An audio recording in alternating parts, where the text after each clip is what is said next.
여러분은 햇볕이 따갑게 내리쬐는 아마존강을 순항하는 보트에 타고 있습니다. 지도를 보는데 배가 앞뒤로 흔들리기 시작합니다. 물살이 점점 거세지기 시작해서 필사적으로 매달립니다. 지도를 주머니에 넣고 배를 조종하려고 해요. 날카로운 바위에 부딪히고 나뭇가지를 피하기 위해 몸을 숙입니다. 난데없이 나타난 큰 바위에 배가 부딪혀 뒤집힙니다. 여러분은 탁한 녹색물에서 헤엄치고 있어요. 무태 오르기 위해 최선을 다하는 동안 보트는 떠내려가 버립니다. 물 밑에는 기이하고 위험한 동물의 신세계가 펼쳐져 있습니다. 흡혈매기는 뱀처럼 생긴 동물로 40cm까지 자랄 수 있습니다. 아라피아마스는 성인 남성보다 몸무게가 더 나갈 수 있고 대부분의 농구 선수들보다 더 깁니다. 남아메리카에서 가장 큰 민물고기예요. 거대한 불에를 산소로 채우기 위해 5분에서 15분마다 수면 위로 튀어나와 숨을 쉬어야 하는 아가미 시스템을 가지고 있습니다. 여러분은 험한 물살에서 헤엄쳐 나와 몸을 말립니다. 이런 지도가 완전히 젖었어요. 지도 없이는 목적지에 갈 수 없어요. 나뭇가지와 잎사귀를 밀치면서 우거진 숲으로 모험을 강행합니다. 점점 깊이 들어가면서 나무 위에 있는 무언가를 발견합니다. 거의 움직이지 않지만 날카로운 발톱과 너덜너덜한 털을 가지고 있어요. 다른 나뭇가지에 팔을 뻗고 몸을 일으키려고 합니다. 너무나도 느린 속도로요. 나무늘보는 하루의 절반 이상을 자지 않고 일주일에 한 번만 나무에서 내려옵니다. 너무 움직이지 않아서 때때로 털에 해조류와 이끼가 자랍니다. 내딛는 걸음마다 열대우림은 점점 울창해져서 눈앞의 길을 비추는 햇빛이 거의 사라집니다. 무언가가 여러분을 따라오는 게 느껴집니다. 나뭇가지를 밟을 때마다 바로 옆에서 희미한 소리가 들립니다. 조금 더 빨리 걷기 시작하면 소리도 속도를 내며 따라옵니다. 빽빽한 숲을 벗어나 절벽에 이를 때까지 좁은 길을 따라 걷습니다. 보통 걸음으로는 지날 수 없어서 벽에 바짝 붙은 채로 옆으로 걸어 언덕을 넘습니다. 9m 발 아래 흐르는 강을 끼고 천천히 건너갑니다. 오른발을 움직이자 돌멩이 몇 개가 강으로 떨어집니다. 계속 가다가 발을 헛디뎌요. 막 떨어지려는 찰나에 큰 나뭇가지를 붙잡고 몸을 일으킵니다. 손가락에서 몇 센티미터 떨어진 곳에 알록달록한 도깨구리 몇 마리가 보입니다. 이런 개구리를 만지는 건 매우 위험하고 해로울 수 있습니다. 비록 색과 무늬가 아름답긴 하지만요. 황금 도깨구리는 세상에서 가장 독성이 강한 동물 중 하나입니다. 그 중 하나가 여러분 바로 옆에서 깡충깡충 뛰어오르자 여러분은 나뭇가지를 놓치고 강으로 떨어집니다. 여러분은 잔잔한 물살에 닿을 때까지 강에서 떠내려갑니다. 발밑에는 날카로운 이빨로 헤엄치는 피라냐 떼가 있습니다. 피라냐 피부의 빨간색은 눈에 잘 뜨입니다. 여러분은 올림픽 선수처럼 서둘러서 헤엄쳐 나갑니다. 피라냐는 무엇이든 다 먹어치웁니다. 크기 따위는 상관없어요. 통나무에 매달려서 작은 바위 위로 올라가 숨을 돌립니다. 바위 위에 거대한 전기뱀장어가 있습니다. 그 이름에도 불구하고 전기뱀장어는 장어보다 메기와 더 가깝습니다. 자신을 방어하고 먹이를 잡기 위해 600볼트의 강력한 전기를 사용하죠. 물 위를 제트스키처럼 달릴 수 있는 커먼 바실리스크가 아닌 이상 꼼짝할 수 없습니다. 바실리스크 도마뱀은 발가락에 특별한 물갈퀴가 있어서 농구 코트 길이의 거리를 달릴 수 있습니다. 여러분은 땅에 닿을 때까지 여러 개의 바위를 뛰어넘습니다. 강둑을 따라 계속 걷다가 움직이는 바위를 발견합니다. 눈을 비비고 움직이는 것을 다시 봅니다. 갑옷 입은 악어를 닮은 공룡처럼 생긴 거북이에요. 마타마타는 먹이를 잡기 위해 주변 환경으로 위장하는 민물 거북입니다. 머리는 몸보다 더 길게 늘어나요. 여러분은 거북을 지나 여정을 계속합니다. 열대우림으로 돌아가서 쉴 곳을 찾아요. 잠깐만요. 사방에 커다란 개미들이 있어요. 이것은 세상에서 가장 큰 개미이고 말벌의 침에 버금가는 가장 고통스러운 침을 쏠 수 있습니다. 즉시 일어나서 다른 쉴 곳을 찾아요. 계속 걸어가는데 뭔가 따라오는 것 같은 그 느낌이 다시 듭니다. 나뭇잎이 바스락거리는 소리가 들리지만 날이 어두워지고 있어서 알 길이 없어요. 모닥불을 피우고 눈을 붙이기에 적당한 장소를 찾으려고 하지만 아마존에서는 모든 것이 위협적입니다. 귀여운 카피바라만 빼고요. 카피바라는 물이 있는 곳 부근에 무리를 지어 삽니다. 세계에서 가장 큰 설치류죠. 아마존 열대우림 한복판에 갇혀 있을 때 카피바라를 걱정할 필요는 없습니다. 갑자기 무언가가 여러분 옆에서 미끄러져 올라가는 것을 느낍니다. 아래를 내려다보자 거대한 녹색 아나콘다가 여러분을 옥죄려 하고 있어요. 아나콘다는 6m까지 자랄 수 있고 식욕이 왕성한 세상에서 가장 무거운 뱀입니다. 당장 일어나서 그곳에서 뛰쳐나갑니다. 야호! 잠을 청할 만한 괜찮은 동굴을 찾았어요. 다시 낮이 되었고 여러분은 아직 살아있습니다. 열대우림을 따라 계속 걷습니다. 남은 하루 동안 기온을 북돋을 아침 식사를 찾을 수 있었습니다. 나무에서 나뭇가지처럼 생긴 것을 발견합니다. 하지만 사실은 부러진 나뭇가지 위에서 며칠을 꼼짝하지 않고 지낼 수 있는 변장의 달인 포투입니다. 이 기괴한 새는 나뭇가지를 영구적인 보금자리로 사용하며 그곳에서 알을 낳고 하루 종일 시간을 보냅니다. 여러분은 계속해서 열대우림을 지나다가 바로 앞에 있는 나뭇가지에 브라질 방랑거미가 기어가는 것을 봅니다. 8종의 방랑거미를 아마존 지역에서 볼 수 있습니다. 방랑거미는 세상에서 가장 공격적이고 독성이 있는 거미입니다. 그래서 멀리 돌아서 피해가기로 합니다. 또다시 누군가 옆에서 걷는 것이 느껴지지만 아직도 그게 무엇인지 알 수 없습니다. 폭포가 큰 호수로 떨어지는 가파른 절벽이 눈앞에 보입니다. 평화로워 보였죠. 블랙 카이만 악어떼가 물가에 모여있는 걸 보기 전까지는요. 이 악어는 전체 아마존 생태계에서 최대의 포식자이고 움직이는 것이라면 무엇이든 잡아먹습니다. 여러분이 높은 곳에 있어서 다행이에요. 와, 미끄러져서 강의 깊은 곳으로 떨어집니다. 아직까지는 카이만이 여러분을 발견하지 못했어요. 물속에서 헤엄치면서 악어가 있는 곳의 반대쪽으로 가려고 노력합니다.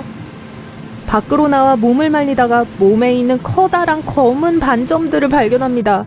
떼어내려고 애쓰지만 매우 단단히 붙었어요. 아마존 자이언트 거머리는 움직임과 그림자를 추적하여 목표물을 찾습니다. 일단 피부에 붙으면 떼어내기가 굉장히 어려워요. 가장 좋은 방법은 손가락을 거머리 입 옆으로 밀면서 천천히 떼어내는 거예요. 용케 거머리를 몸에서 떼어내자 카이만들이 여러분을 향해 헤엄치고 있는 것을 볼 수 있습니다. 굶주린 파충류가 다가오는 호수 벽에 여러분은 기대 서 있습니다. 갑자기 분홍색 돌고래가 물에서 뛰어나오면서 사방에 물을 튀깁니다. 사람보다 더 크게 자랄 수 있고 아마존의 유명 인사예요. 과학자들은 이 돌고래의 피부에 있는 모세혈관 때문에 분홍색으로 보이는 것이라고 생각합니다. 아마존에는 심지어 황소상어가 헤엄쳐 다니기도 해요. 이 육식성 거대 물고기는 인간을 위협하고 바닷물과 민물에서 모두 헤엄칠 수 있습니다. 이 상어는 다른 상어를 포함하여 잡을 수 있는 것이라면 무엇이든 먹습니다. 돌고래가 카이만의 주위를 분산시키는 동안 여러분은 절벽을 올라 탈출할 수 있는 최선의 방법을 찾으려고 합니다. 발 밑에는 여러분이 구덩이에 떨어지기를 기다리며 악어들이 입을 벌리고 있어요. 운이 좋게도 절벽 위로 탈출했습니다. 하지만 팔을 위로 뻗어 몸을 끌어올리자 제규어가 여러분을 노려보고 있어요. 지금까지 여러분을 따라오고 있었던 동물이에요. 몸을 일으키자 제규어는 주변을 빙글빙글 돌면서 공격할 순간을 노립니다. 제규어와 맞서 싸울 수도 없고 도망칠 수도 없다는 걸 압니다. 그래서 자신을 방어하기 위해 땅에서 큰 나뭇가지를 집어듭니다. 제규어가 갑자기 덤벼들지만 제때에 몸을 숙였어요. 제규어는 카이만 악어로부터 멀리 떨어진 물에 착륙합니다. 이 큰 고양이가 수영을 잘한다는 건 다행이에요. 여러분은 몸을 일으키고 여행을 계속합니다. 그리고 놀랍게도 보트를 다시 찾습니다. 배를 고쳐서 아마존에서 빠져나갑니다. 다리입니다. 신석기 시대로 거슬러 올라가는 매우 유용한 구조물이죠. 세계에서 가장 오래된 다리, 적어도 현재 남아있는 다리는 3000년 전에 지어진 아르카디코 다리입니다. 하지만 다리로는 건널 수 없는 강이 있으니 바로 세계에서 가장 크고 긴 강인 아마존 강입니다. 사실 나일강이 세계에서 가장 긴 강이지만 아마존은 이 두 가지 타이틀을 모두 원하고 있습니다. 아마존 강은 페루에서 발원하여 콜롬비아와 브라질을 가로질러 대서양의 거대한 삼각주에 도달하기까지 프로도와 샘보다 더 먼 거리를 이동합니다. 하지만 아직까지 이 강 위에 다리가 건설된 적은 단 한 번도 없습니다. 그 이유는 무엇일까요? 우선 계절에 따른 홍수는 강의 크기를 변화시킵니다.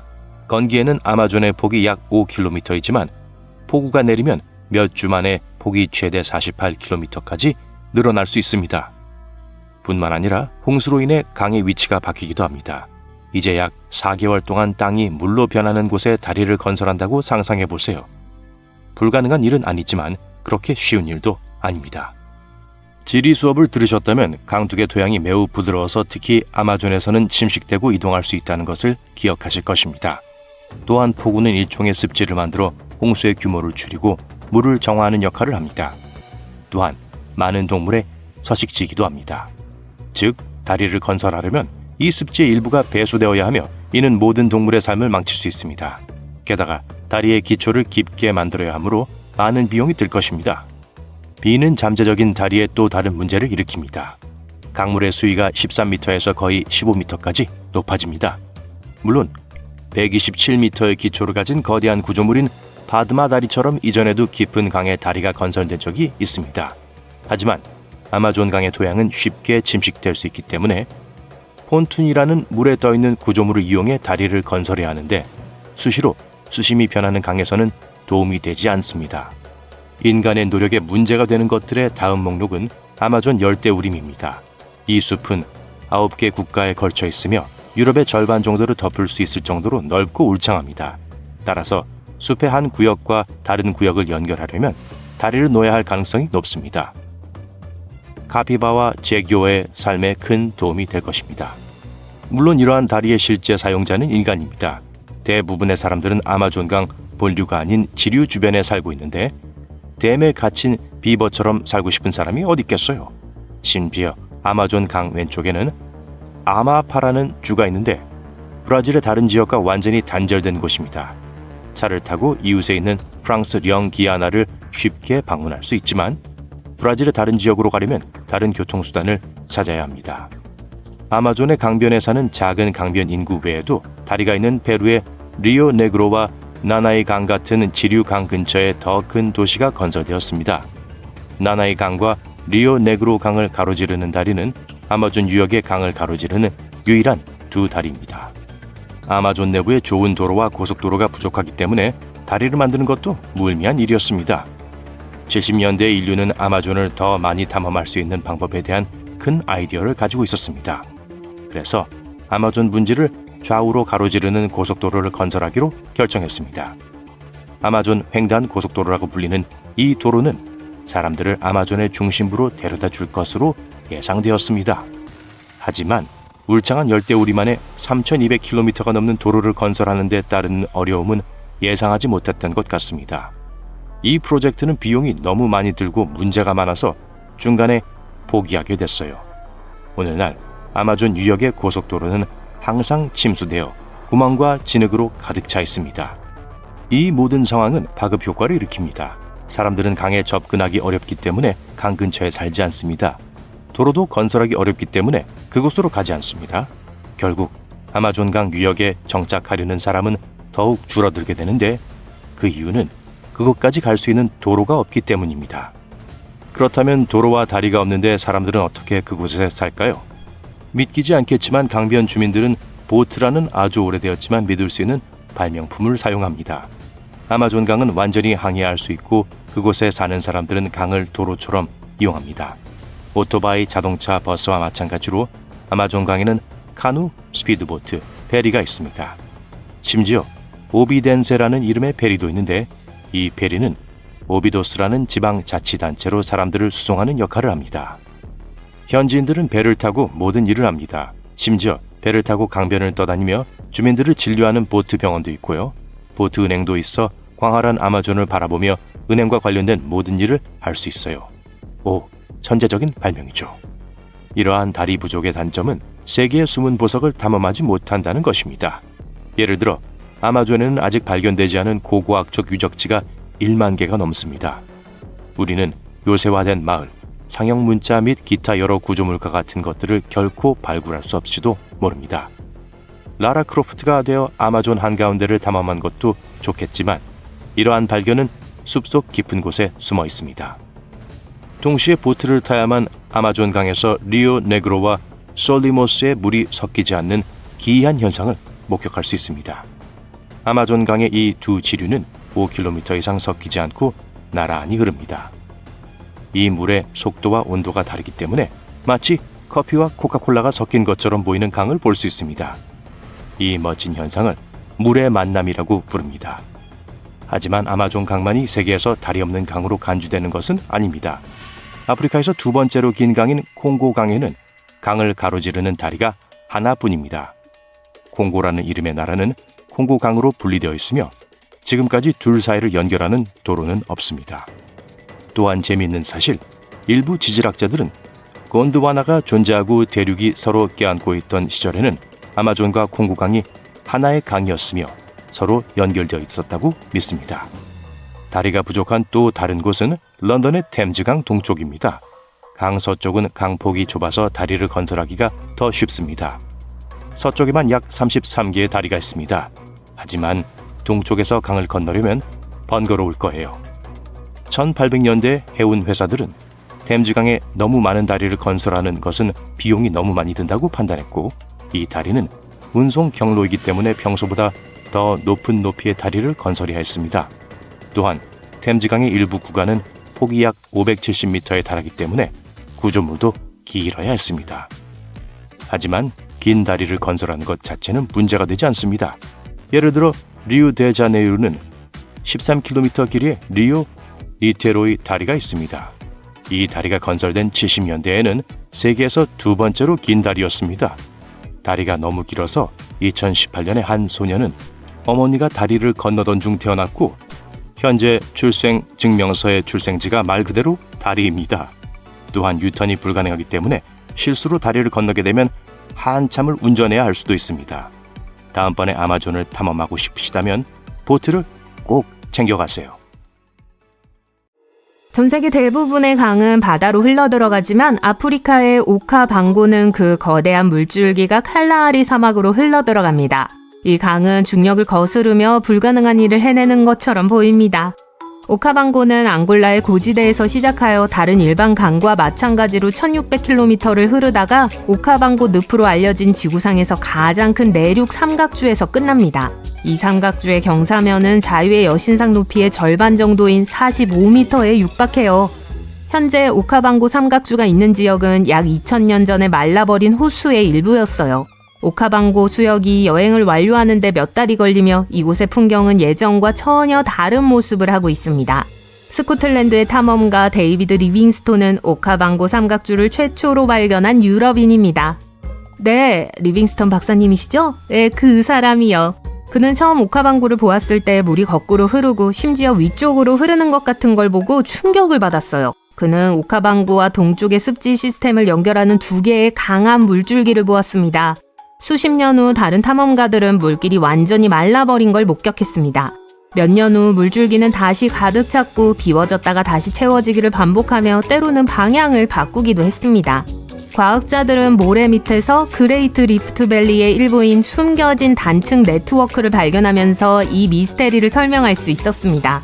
2004년 인도네시아에서 발생한 대규모 지진이 발생하면 지구는 연쇄 반응을 일으켜요. 지하의 작은 균열이 강으로 물이 흘러내릴 정도로 움직이고 홍수가 시작되어 수위는 높아집니다.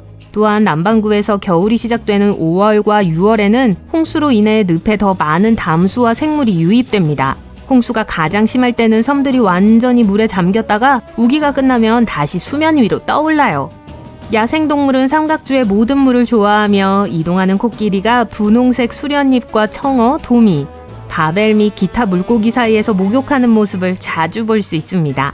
사자, 치타, 버팔로, 영양, 하마, 얼룩말, 들깨, 악어 등 다양한 동물도 볼 수 있습니다. 황새, 따오기, 외가리, 두루미, 거위 등 450여 종의 새들이 날아다니는 걸 좋아해요. 오카방고에는 사막에서는 귀한 물이 많지만 사람들은 이 강둑을 따라 정착하지는 않습니다. 이곳의 큰 문제 중 하나는 채채파리예요. 하지만 모험을 즐기고 싶다면 이곳에서 수상 사파리를 즐길 수 있어요. 임페리얼 칼리지 런던의 과학자들은 남극 빙상 아래에서 전혀 예상치 못한 강을 우연히 발견했습니다. 독일과 프랑스를 합친 면적만큼이나 넓은 지역에서 물을 흡수하고 있었습니다.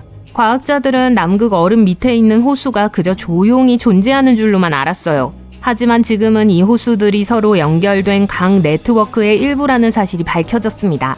얼음 밑의 물은 녹은 눈이 아래로 스며들거나 지구의 자연적인 열과 얼음이 땅 위로 갈려서 생기는 두 가지 방식으로 형성될 수 있습니다. 북극은 여름철에 지표면이 많이 녹지만 남극은 보통 그러기에는 너무 춥습니다. 이 새로 발견된 강은 아래에서 얼음이 녹아내리는 것만으로도 충분한 물이 있다는 증거가 돼요. 이 강은 남극의 얼음을 더 빨리 사라지게 만들 수 있습니다.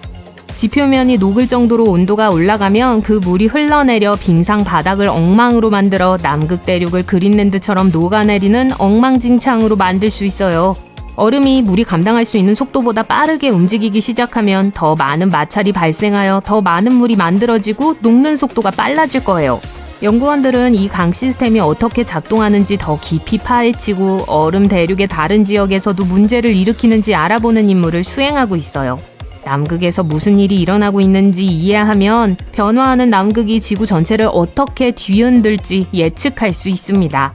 몬테나의 로강은 자이언트 스프링스와 미주리강 사이에 76m가 조금 넘는 길이를 흐릅니다.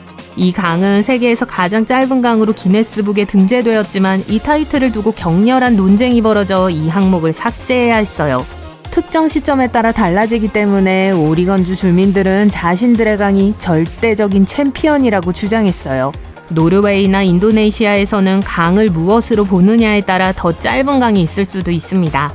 공식적인 정의에 따르면 강은 수류의 형태로 끊임없이 흐르는 물이 있고 고지대나 다른 강, 호수 또는 유역에서 공급되는 물을 의미해요. 작은 천이나 시냇물이 모여 개울을 이루고 개울이 모여 강이 되며 강은 높은 지대에서 낮은 지대로 물을 끌어내려 바다로 흘러갑니다. 하천은 12단계로 나뉘는데 처음 2단계는 다른 하천의 영향을 받지 않아요. 따라서 로와 다른 짧은 친구들은 엄밀히 말하면 강이라는 칭호를 받을 자격이 있어요. 이 문제를 해결해서 다행이네요. 남아메리카의 리오네그루 강은 세계에서 가장 큰 블랙워터 강이자 아마존 강의 왼쪽 지류예요. 강물은 진한 차처럼 보이며 멀리서 볼 때만 검게 보입니다. 이 어두운 색은 휴믹산에서 비롯되어 페놀을 함유한 식물이 절반만 분해되면 이 차 같은 색조를 남기죠. 어떤 사람들은 블랙워터 강은 생산성이 없다고 생각하지만 리오네그로 강은 대규모 어업에 도움이 되며 거북이가 알을 낳으러 오는 장소가 있습니다. 17세기의 탐험가들은 강 주변에서 수많은 원주민을 발견하진 못했습니다. 하지만 이는 생산성보다는 질병과 분쟁과 관련이 더 컸을 거예요. 리오네그로 강 유역에는 약 700여 종의 어종이 기록되어 있으며 그 중에는 다른 곳에서 볼 수 없는 100여 종의 어종도 포함되어 있습니다. 인기 어종인 카디널 테트라를 비롯한 많은 물고기들이 그 수족관에 들어와 있어요. 리오네그로 강과 남미의 또 다른 주요 강인 오리노코 강을 연결하는 운하가 있습니다. 많은 수중 생물들이 강 사이를 이동하려고 하지만 가장 강인한 생물만이 운하의 검은 물과 맑은 물이 섞인 구간을 감당할 수 있어요. 와이오밍에는 태평양과 대서양으로 흘러가는 독특한 개울이 있습니다. 이 개울은 티톤 산맥의 높은 곳에서 시작하여 나중에 두 갈래로 나뉩니다. 퍼시픽 크릭은 더 큰 스네이크 강과 합류하여 컬럼비아 강과 합쳐지고 마침내 태평양에 도달해요. 애틀랜틱 크릭은 동쪽으로 향하여 옐로스톤, 미주리, 미시시피 강으로 흐르고 결국 멕시코만으로 흘러들어갑니다. 지도에서 두 개울의 분수령을 연결하면 오리건과 루이지애나 사이에 파란색 선이 하나 표시돼요. 두 대양 사이의 북서 항로를 찾던 탐험가들은 이 개울을 이용할 수 있을 거라고는 상상도 못했어요. 아주 작은 배만 있으면 됐을 테니까요. 일부 과학자들은 사람들이 이 항로에 대해 알기 훨씬 전에 송어들이 알고 있었다고 믿습니다. 그들은 스네이크 강에서 옐로스톤 강으로 이동하는 데 성공했으며 아마도 투 오션 크릭을 이용했을 가능성이 높아요. 매년 여름 콜롬비아의 카노 크리스탈레스 강은 액체 무지개 또는 오색 빛깔의 강으로 변해요. 이 시기부터 가을이 끝날 때까지 강바닥이 빨강, 노랑, 초록, 파랑, 검정으로 변하기에 완벽한 조건이 갖춰지죠. 이 모든 아름다움은 강에서 자라는 특정 수생식물, 즉 특별한 종류의 수초 덕분입니다. 우기에는 강물이 빠르게 흐르기 때문에 태양이 이 식물들에게 닿을 수 없어요. 건기가 되면 이들에게 먹이를 줄 물이 충분하지 않죠. 따라서 계절 사이의 시간은 이 다채로운 쇼를 위한 완벽한 조건을 갖추게 돼요. 전 세계 어디에서도 이와 비슷한 곳은 없습니다.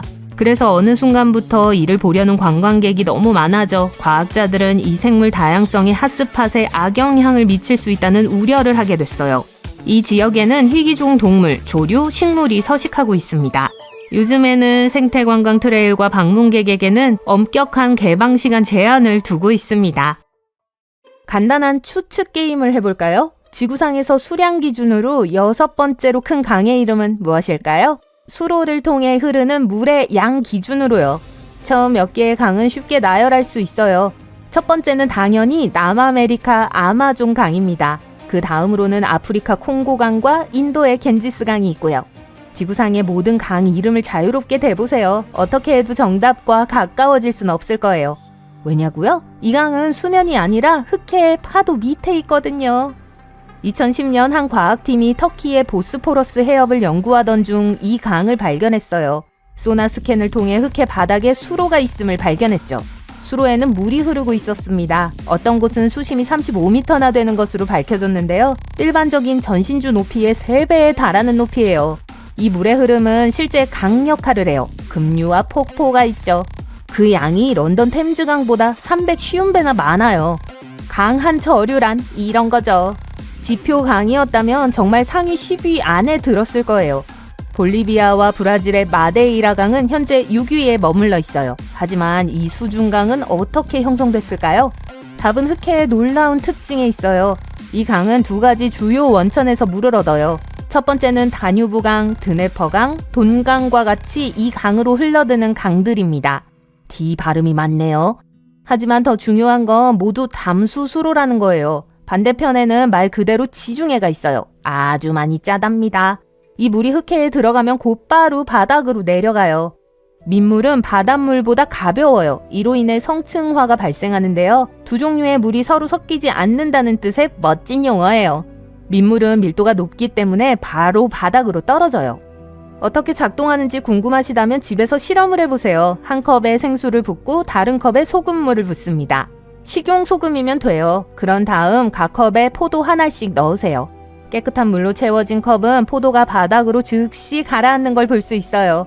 소금물이 채워진 컵에는 그대로 떠 있을 거예요. 흑해 안에서도 같은 일이 일어나고 있어요. 하지만 이 현상에는 또 다른 측면이 있어요. 물의 상층에는 산소가 풍부해요. 생명을 지탱할 수 있다는 뜻이죠. 하지만 바닥층은 무산소 상태예요. 네, 짐작하셨겠지만 바닥에 산소가 없다는 뜻이에요. 하지만 그게 나쁜 건 아니에요. 흑해의 이런 특성 덕분에 난파선이 수세기 동안 생존할 수 있어요. 산소는 나무를 분해해요. 그럼 고대 사람들은 어떤 재료로 배를 만들었을까요? 정답은 목재입니다.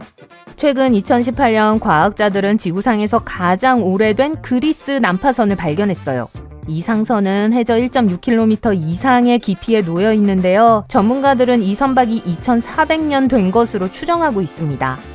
이 난파선은 역사가들이 고대 선박 건조의 모든 요소를 구성하는 데 귀중한 자료가 됐어요. 돛대부터 노를 젓는 벤치까지 모든 것이 온전해요. 이 난파선은 불가리아 해안에서 약 80km 떨어진 곳에 있습니다. 하지만 아무도 직접 본 사람은 없어요. 탐험가들은 이 잔해를 촬영하기 위해 심해 ROV, 즉 원격 조작 차량을 보냈어요. 다이버가 내려가는 건 불가능했어요. 하지만 흑해가 지도에서는 그렇게 거대해 보이진 않잖아요. 그렇게 깊을 수 있을까요? 네, 사람들이 생각하는 것보다 훨씬 더 깊어요. 흑해의 가장 깊은 지점은 2.2km로 엠파이어 스테이트 빌딩 6개를 쌓을 수 있을 정도예요. 연구원들이 난파선과 수중강을 발견한 곳은 지구상에서 이 내륙 바다뿐이 아니에요. 해저를 따라 흐르는 가장 큰 수로 중 하나는 남아메리카 연안에 있습니다. 이 수로는 거대한 아마존의 입구에서 대서양으로 이어져요. 수중강을 연구하는 건 쉬운 일이 아니에요. 수심이 깊고 해류가 강해 다이버를 투입할 수 없어서죠. 수중 연구를 위한 장비도 튼튼해야 해요. 잘못하면 해류에 휩쓸려 버리거든요. 그렇기 때문에 흑해의 수중강은 과학자들이 탐사하기에 이상적인 장소였어요. 지구의 바다와 대양은 강력합니다. 하지만 다행히도 다이버들이 수중강을 감상할 수 있는 장소가 있어요. 세노테에 대해 들어본 적 있으신가요? 스페인어처럼 들리시죠? 네, 스페인어예요. 세노테는 지하 동굴입니다. 위에 석회암이 무너지고 지하수가 드러나면서 형성되죠. 세노테라는 용어는 멕시코의 유카탄 반도와 관련이 있어요. 고대 마야인들은 이를 수원으로 사용했어요. 마야어에서 세노테는 신성한 우물이라는 뜻이었어요. 연구원들은 유카탄 반도 전역에 약 10,000개의 세노테가 있는 것으로 추정해요. 쿠바와 호주 등 다른 지역에서도 세노테를 찾을 수 있습니다. 아름다움은 보는 사람의 눈에 달려있지만 비공식적으로 가장 아름다운 세노테는 멕시코 툴룸 마을 바로 남쪽에 있어요. 이 동굴은 세노테 안젤리타예요. 동굴의 신성한 아름다움을 반영한 이름이죠. 하지만 사람들은 수영을 하러 이 세노테를 방문하는 게 아니에요. 바닥이 훨씬 더 흥미롭거든요. 수중 강을 직접 감상하려면 스쿠버 탱크만 있으면 돼요.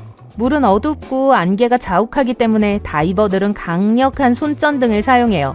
30m를 잠수하면 놀라운 광경이 나타납니다. 강둑을 따라 나무가 있는 수중 강이에요.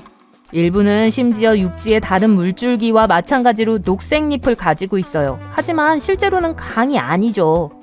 이제 흥미로운 부분입니다. 바닷물과 민물이 섞이지 않는다는 거 기억하시죠?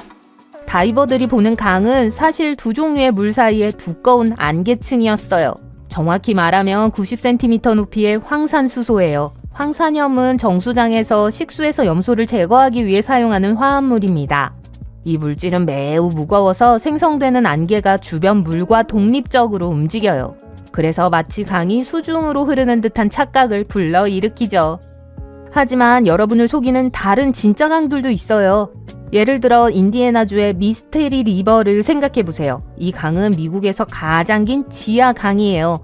탐험가들은 19세기에 이 강과 강의 동굴 구조인 블루 스프링 동굴을 발견했어요.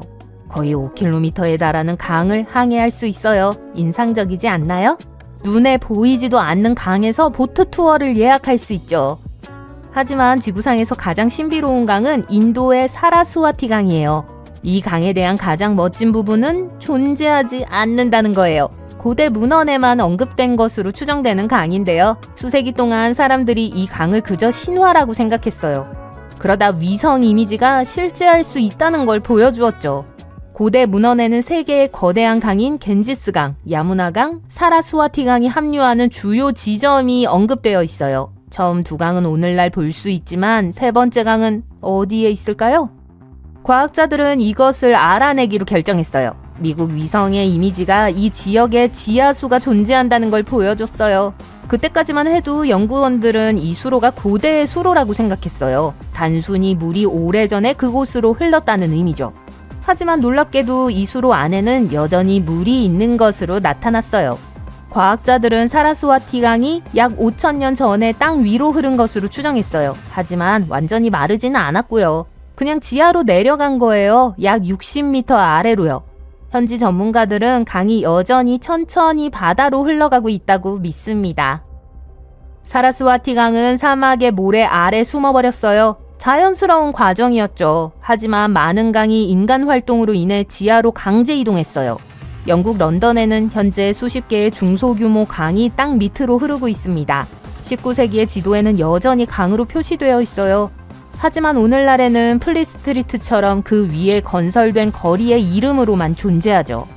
뉴욕에서도 같은 일이 일어났습니다. 그렇지만 이것이 하천이 영원히 사라졌다는 의미는 아니에요. 엔지니어들은 건물을 재건축하거나 수정할 때 여전히 수세기 전의 도시 지도를 참조해요.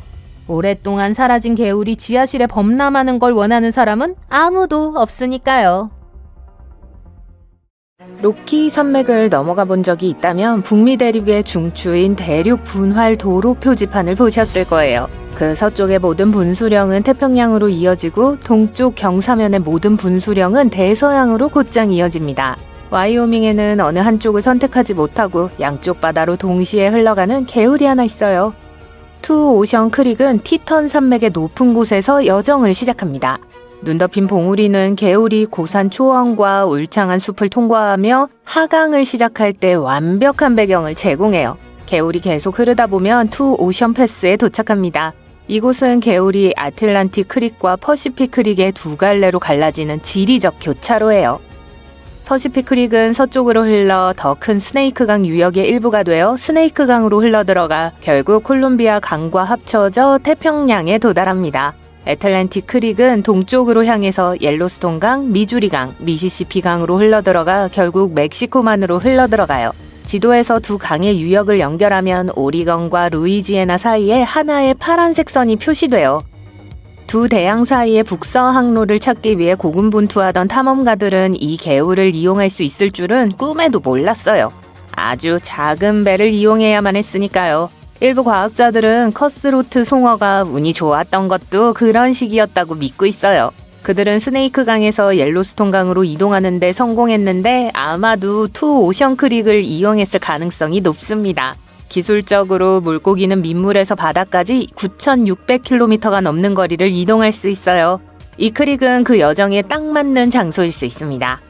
그랜드 티턴 국립공원에는 투 오션 패스로 이어지는 하이킹 코스가 있습니다. 모험심이 강하다면 말 그대로 대륙의 교차로에 서서 두 개의 수중 여행의 시작을 볼 수 있을 거예요. 인도의 로나르 호수는 약 5만 2천 년 전에 말 그대로 갑자기 생겨났어요.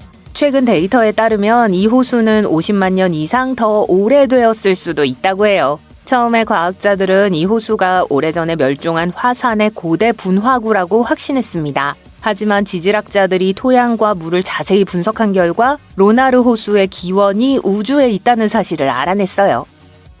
토양에서 발견되는 광물은 아폴로 프로그램 당시 지구로 가져온 달 암석에서 발견한 것과 유사합니다. 이 호수는 엠파이어 스테이트 빌딩보다 거의 6배나 무거운 거대한 운석이 남긴 충돌 분화구예요.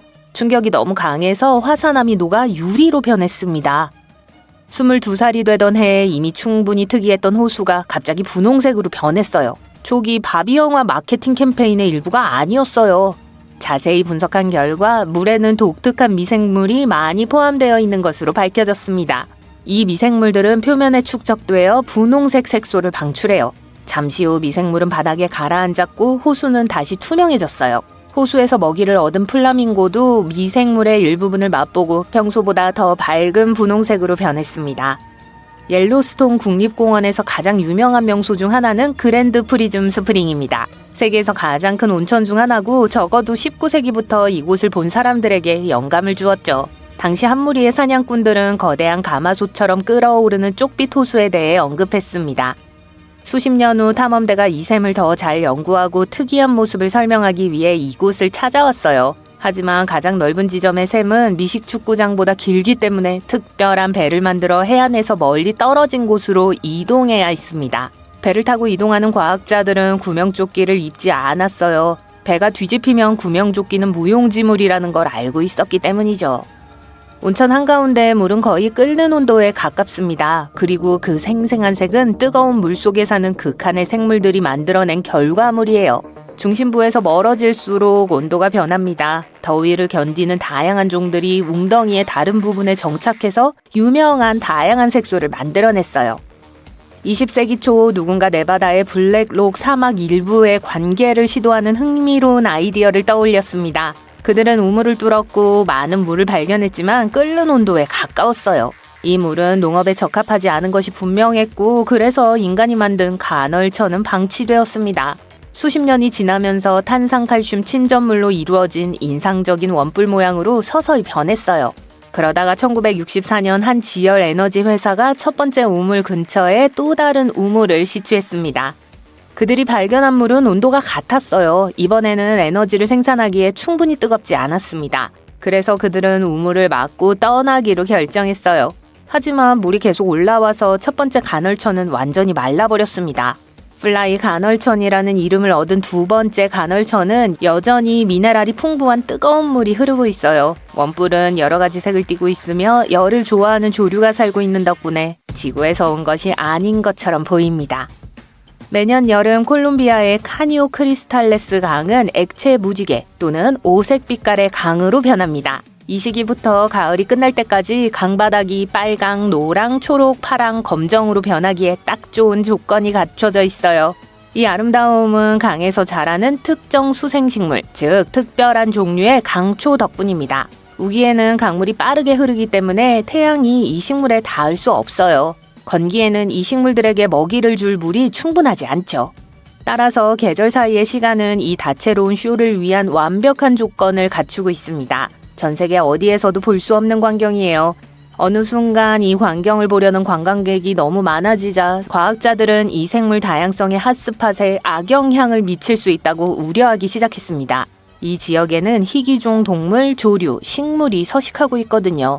지금은 생태 관광 트레일과 엄격한 개방 시간이 있습니다.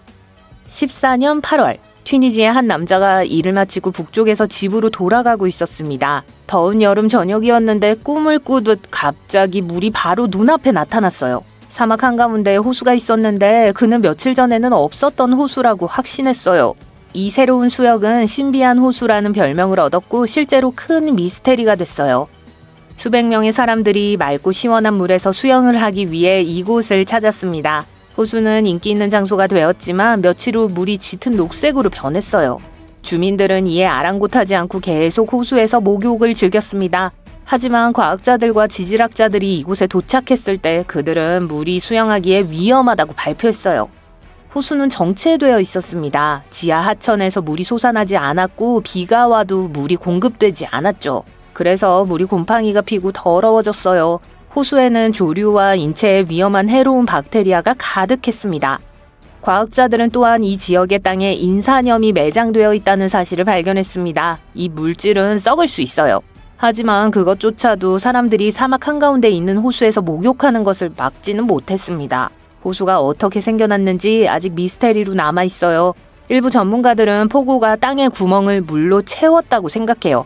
또 다른 인기 있는 이론은 지진으로 인해 호수가 형성됐다는 거예요. 지진 활동으로 인해 수면 위에 지각이 찢어졌을 거예요. 그리고 지하 샘물이 그 틈새를 채웠을 거고요. 따라서 이론상으로 호수는 언젠가 갑자기 나타난 것처럼 다시 사라질 수 있습니다.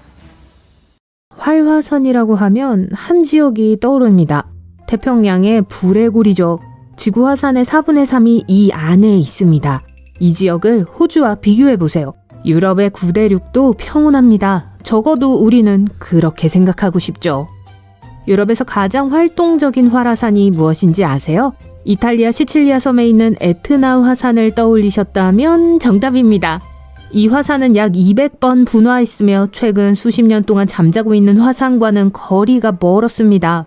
에트나 화산의 마지막 분출은 2023년 8월 23일에 일어났습니다. 이탈리아에서 가장 높은 산 에트나산은 5억 살의 산입니다. 그러나 아이슬란드에는 훨씬 더 젊은 화산이 있습니다. 이 화산은 2023년 7월 10일에 폭발했습니다. 오후에 세 개의 균열이 섬 남서쪽의 반도의 땅에 나타났습니다. 이 균열은 작은 산봉우리 기슭에 있었어요. 화산의 이름은 현지어로 작은 숫양을 뜻합니다. 화산은 녹은 용암을 공중으로 높이 분출했습니다. 이 지역에는 가스기둥도 있었어요. 하지만 과학계는 이 사건에 놀라지 않았습니다. 그들은 이미 레이캬비크와 케플라비크 사이에 뻗어있는 화산 지역에 대해 많은 것을 알고 있었어요. 파그라달 스파들 화산은 이미 지난 2여름 동안 분화했습니다. 이 활동은 8세기에 걸친 휴화산 기간 후에 발생했어요. 최근 분화가 일어나기 며칠 전부터 지진학자들은 12,000회 이상의 진동을 기록했습니다. 2023년 7월에 땅이 열렸을 때 균열은 길이가 1km가 넘었습니다. 다음날 아침 그중 2개가 닫혔어요. 이제 모든 용암이 마지막 균열에서 나오고 있었고 길쭉한 원뿔로 자랐습니다. 가장 단순한 형태의 화산으로 우리 모두에게 친숙한 모양이죠. 용암은 곧 큰 분화구를 가득 채웠습니다. 화산은 첫 주 만에 거의 30m가 자랐습니다. 그리고 지금도 계속 자라고 있습니다.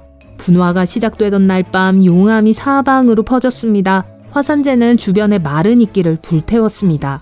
지역 당국은 주변 지역을 폐쇄했어요. 화산에서 나오는 유독가스와 이끼를 태우는 연기가 자욱했죠.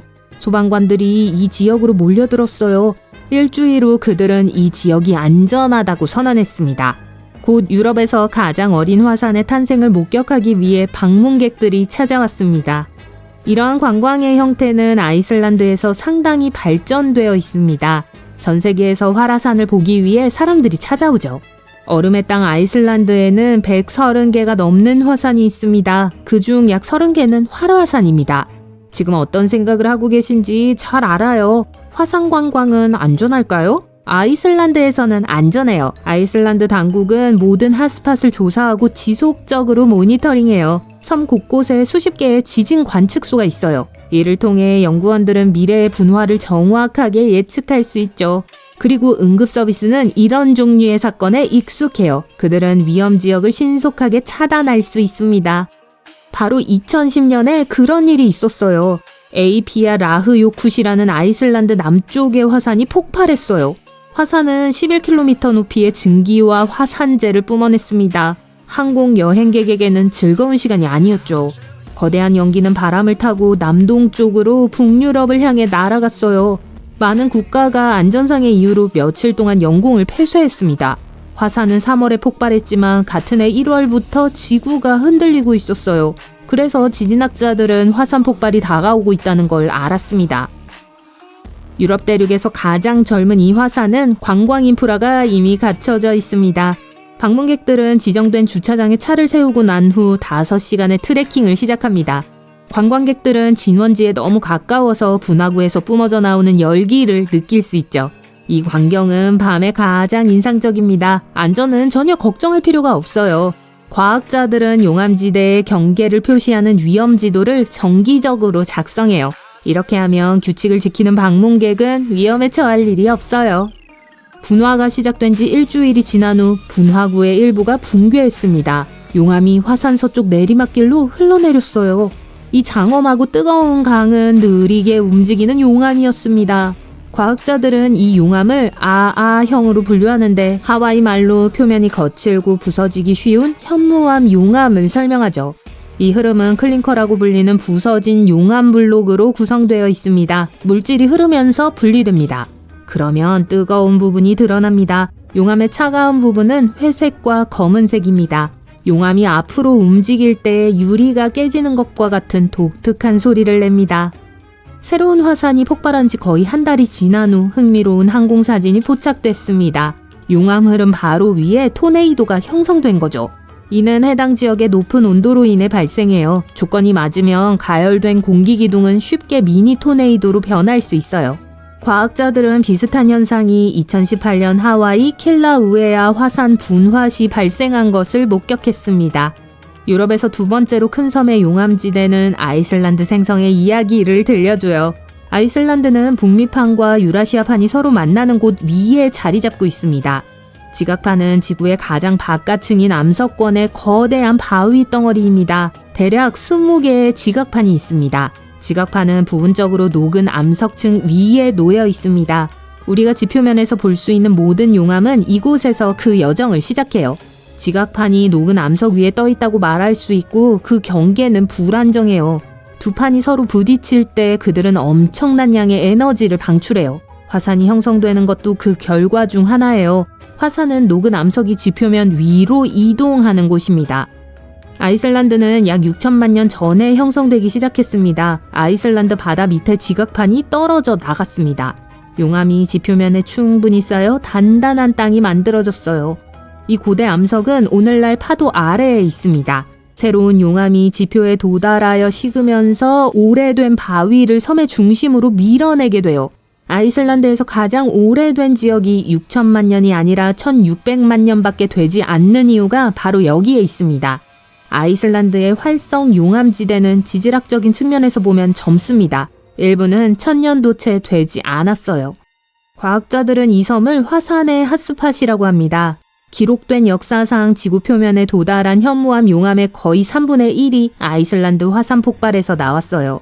2023년 전 분화 이전과 같은 여러 개의 균열이 아이슬란드의 30%를 덮고 있습니다. 이러한 이유로 4분의 1의 지역에만 사람이 살고 있어요.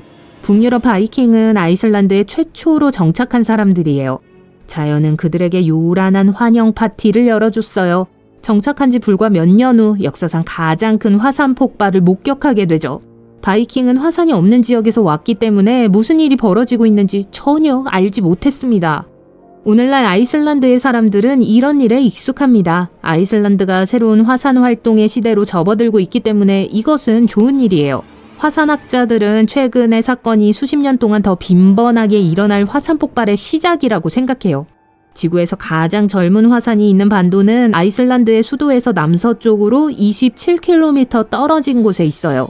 이 화산은 오랫동안 휴화산 상태였습니다. 최근의 분출은 아이슬란드를 만든 자연적 과정이 여전히 진행 중임을 상기시켜주죠. 최근 과학자들은 유럽 북부의 화산 폭발과 빙하 사이에 역사적 연관성이 있다는 사실을 발견했습니다. 지구는 적어도 5번의 주요 빙하기를 거쳤어요. 이 시기는 지구의 평균 기온이 낮았던 매우 긴 기간이었습니다. 그 결과 북유럽과 북미 전역에서 빙상이 확장되었죠. 마지막 빙하기는 약 10,000년 전에 끝났습니다. 연구원들은 이러한 빙하기가 화산 활동에 어떤 영향을 미치는지 완전히 이해하려고 노력하고 있습니다. 그들은 그 모든 얼음의 무게가 지하 마그마의 흐름을 방해한다고 생각해요. 빙하가 후퇴하면 압력이 해제됩니다. 그러면 용암이 지표면 위로 흘러 올라가 폭발하기 쉬워지죠. 아마존강은 피라냐, 황소상어 등 만나고 싶지 않은 생물로 유명하지만 이보다 더 위험한 강이 세계 곳곳에 존재합니다. 그중 가장 깊은 강인 콩고강은 일부 구간에서는 빛조차 닿지 않을 정도로 깊게 내려가기도 해요. 이 강은 적도를 2번이나 가로지르는 유일한 주요 강으로 올림픽 수영장 13개 이상을 채울 수 있는 양의 물을 매 초마다 대서양으로 운반합니다. 아무리 경험이 많은 보트 여행자라도 강 상류의 강한 물살과 급류, 하류의 폭포와 협곡을 모두 통과하는데 어려움을 겪습니다. 콩고 해류는 너무 빠르고 강력해서 산과 바다처럼 동물들을 갈라놓기도 해요. 서로 반대편에 도달하지 못하고 번식하지 못하기 때문에 두 강둑에서 따로 진화하는 새로운 종의 물고기가 있어요. 이곳에 서식하는 가장 위험한 물고기 중 하나는 골리앗 타이거 피쉬입니다. 최대 1.5m까지 자라고 시속 40km의 속도로 이동하는 이 괴물은 피라냐의 친척입니다. 입에는 날카로운 이빨이 가득해요. 암컷은 수십만 개의 알을 낳고 새끼는 태어날 때부터 포식자예요. 아프리카에서 악어와 심지어 인간까지 공격한 유일한 민물고기인 골리앗 타이거 피쉬를 두려워할 만한 충분한 이유가 있죠. 좋아요. 거기서 수영하지 마세요. 이 강에는 울창한 정글과 뱀, 공격적인 하마 등 굶주린 야생동물이 많이 있습니다. 하지만 중앙 아프리카의 수상 고속도로로 사용되기 때문에 몇 주 동안 이 강을 여행하는 바지선은 최대 2,000명의 사람들로 붐비고 때때로 전복되기도 합니다. 현지 민담을 믿는다면 두려워해야 할 것이 한 가지 더 있어요. 콩고강 유역에 살고 있다고 전해지는 공룡 같은 괴물, 강물의 흐름을 막는 자인데요. 지난 세기 동안 100건이 넘는 목격담이 있었지만 이 괴물이 진짜라는 확실한 증거를 제시할 수 있는 사람은 아무도 없습니다. 21세기에 접어들면서 아시아의 칼리강에는 끔찍하고 미스테리한 이야기가 연이어 들려왔습니다. 진흙색 물돼지로 묘사되는 괴물이 겁에 질린 목격자들이 보는 앞에서 수영하는 사람들을 물속으로 끌고 간다는 것이었어요. 영국의 생물학자 제레미 웨이드가 이 사건을 파헤치기 위해 나섰습니다. 그는 모든 끔찍한 사건이 약 6.5km에 이르는 특정 지점에서 발생하고 있다는 사실을 발견했습니다. 마을 사람들은 이 생물이 먹이를 많이 먹어 점점 커지고 있다고 말했어요. 웨이드는 수심 측심기로 물속을 살펴본 결과 소용돌이일 수 있다고 생각했습니다. 그러자 이 괴물은 집에서 키우는 물소 한 마리를 물속으로 끌고 들어갔습니다. 물소는 크고 무겁기 때문에 물소를 공격한 괴물은 엄청나게 강해야만 했죠. 바닷물 악어는 내륙까지 내려가지 않고 이 지역에서 가장 흔한 악어종은 차가운 물에서 살지 않아요. 이 지역에는 황소상어도 없었습니다. 마지막으로 웨이드는 수중에서 군치 메기 몇 마리를 발견했습니다. 그중 몇 마리는 사람 크기였어요. 일반 낚싯대로는 이 괴물들을 잡을 수 없었지만 특별한 의식용 구조물이 그 일을 해냈습니다. 가장 큰 물고기는 길이가 2m에 달했고 무게는 일반 군치의 3배에 달했습니다. 사람이나 큰 동물을 쓰러뜨릴 수 있을 만큼 컸지만 웨이드는 칼리강에 더 큰 물고기가 더 있을 수 있다고 말했습니다. 남아메리카의 오리노코 강은 극커브와 강한 수중 조류로 인해 항해하기 위험한 곳입니다. GPS가 있어도 이곳에서는 길을 잃기 쉬워요. 갑작스러운 폭포가 곳곳에 있어서 생존을 위해서는 폭포에 대처할 준비가 되어 있어야 해요. 이 강은 희귀한 오리노코 악어가 서식하는 유일한 곳이며 꽤 무섭게 생긴 뱀파이어 물고기가 헤엄치고 있어요. 파야라는 이름의 이 물고기는 잇몸에 날카롭고 뾰족한 단검이 나 있고 아래턱에서 2개의 길쭉한 송곳니가 올라와 있어요. 치아 교정과 교정기가 필요할 것 같지 않나요? 이 사나운 사냥꾼은 끊임없이 다음 희생양을 찾고 있고 다음 희생양은 중형 또는 대형 물고기가 될 거예요. 인간이 파야라를 잡으면 스스로를 방어하기 위해 상처를 내거나 물린 흔적을 남기지만 이 귀여운 물고기가 사람의 목숨을 앗아간 사례는 아직 알려지지 않았습니다. 다행이네요. 중국의 황어는 그 색깔에서 이름을 따왔지만 항상 이렇게 노랗지는 않았어요. 적어도 3천만 년 전에 처음 형성되어 수세기 동안 30번 이상 물기를 바꿨습니다. 저 멀리 고원에서 하류로 흘러내린 노란색 퇴적물로 맑은 물이 진흙탕으로 변한 거죠. 이 세밀한 물질은 강 바닥에 쌓여 자연 댐을 형성했습니다. 강이 운반하는 엄청난 양의 물은 바다로 가는 길을 찾아야 해요. 그리고 바로 그때 대홍수가 발생해서 여러 시대에 걸쳐 수백만 명의 목숨을 앗아갔어요. 지역 주민들은 제방을 더 높이 쌓아 문제를 해결하려고 했지만 상황은 더욱 악화되었습니다. 강 바닥이 주변 땅보다 높아지면서 강에서 흘러나온 물이 돌아갈 곳이 없어졌기 때문이죠. 심지어 강 하구까지 바뀌었습니다. 이제 강을 따라 거대한 댐과 제방이 강물을 가두기 위해 건설되고 있습니다. 파라나 강은 라틴 아메리카에서 2번째로 긴 강으로 지류가 많아요. 안데스 산맥 근처의 고원지대에서 흘러 들어오는데 우기에는 엄청난 양의 물이 흘러내려요. 그래서 이 강은 누구의 완벽한 서식지일까요? 바로 피라냐입니다. 파라나 해역에는 이 무서운 물고기의 종류가 30에서 60종에 이릅니다. 2013년 말 더운 날 물가에서 더위를 식히던 해수욕객들을 공격했어요. 사람들은 물속에서 누군가 자신을 물고 있다고 느끼자 강 밖으로 뛰어나오기 시작했어요. 다행히도 이 사고로 목숨을 잃은 사람은 없었지만 지금까지 기록된 가장 대담한 피라냐 공격 중 하나로 꼽히고 있어요.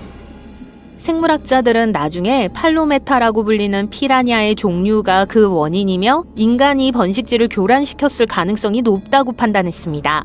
그렇군요. 파라나 강은 또한 보트와 수영하는 사람들이 극복하기 까다로운 강한 물살을 가지고 있어요. 게다가 홍수가 자주 발생해서 주변 지역에 사는 사람들에게 위험할 수 있습니다. 세계에서 가장 긴 강인 나일강은 11개의 국가를 거쳐 지중해로 흘러갑니다. 수세기 동안 탐험가들이 나일강의 발원지를 찾아 헤맸지만 이 거대한 강이 어디에서 시작되는지 아직까지 아무도 확실히 알지 못합니다. 게다가 사하라 사막 한가운데서 예기치 않게 방향을 틀어 수수께끼를 더하죠. 과학자들은 그 이유를 수백만 년 전에 거대한 지하 암석에서 찾았습니다. 나일강은 수세기 동안 문명의 가장 중요한 수로 역할을 해왔지만 평균 기린의 키보다 약간 더 큰 6m까지 자라는 악어와 같이 매우 위험한 생물도 서식하고 있어요. 이 악어는 육지에서 시속 48km의 속도로 달릴 수 있으며 매년 수백 명의 목숨을 앗아갑니다. 이곳에 서식하는 하마는 때때로 배를 노리고 블랙맘바와 이집트 코브라 같은 독사도 위험에 가세합니다. 나일강에서 가장 위험한 생물 중 하나는 모기로 수십만 명의 사람들에게 영향을 미치는 각종 질병을 옮깁니다. 아시아의 브라마푸트라 강은 거대한 히말라야 산맥에 물을 운반합니다. 산에 눈이 녹으면 강물이 범람해서 산사태를 일으키고 수백만 명의 이재민이 발생하며 인근 국립공원에 사는 수백 마리의 동물이 목숨을 잃습니다. 이러한 홍수는 인도의 몬순 시즌인 6월부터 10월까지 폭우와 함께 흔히 발생해요. 브라마푸트라 강의 흐름은 지난 2세기 반 동안 엄청나게 변화했습니다. 침식은 강이 숨기고 있는 또 다른 위험입니다. 강 유역은 대부분 응집력이 약한 모래와 미사로 이루어져 있는데 침식 속도가 줄어들기는 했지만 여전히 많은 사람들이 땅을 잃고 이재민이 되는 원인이 되고 있습니다. 브라마푸트라 강은 조수간만의 차가 있는 세계에서 몇 안 되는 강 중 하나예요. 강이 바다나 대양으로 흘러드는 해류에 맞서 강을 밀어 올리는 강한 조류예요. 자, 여기까지입니다.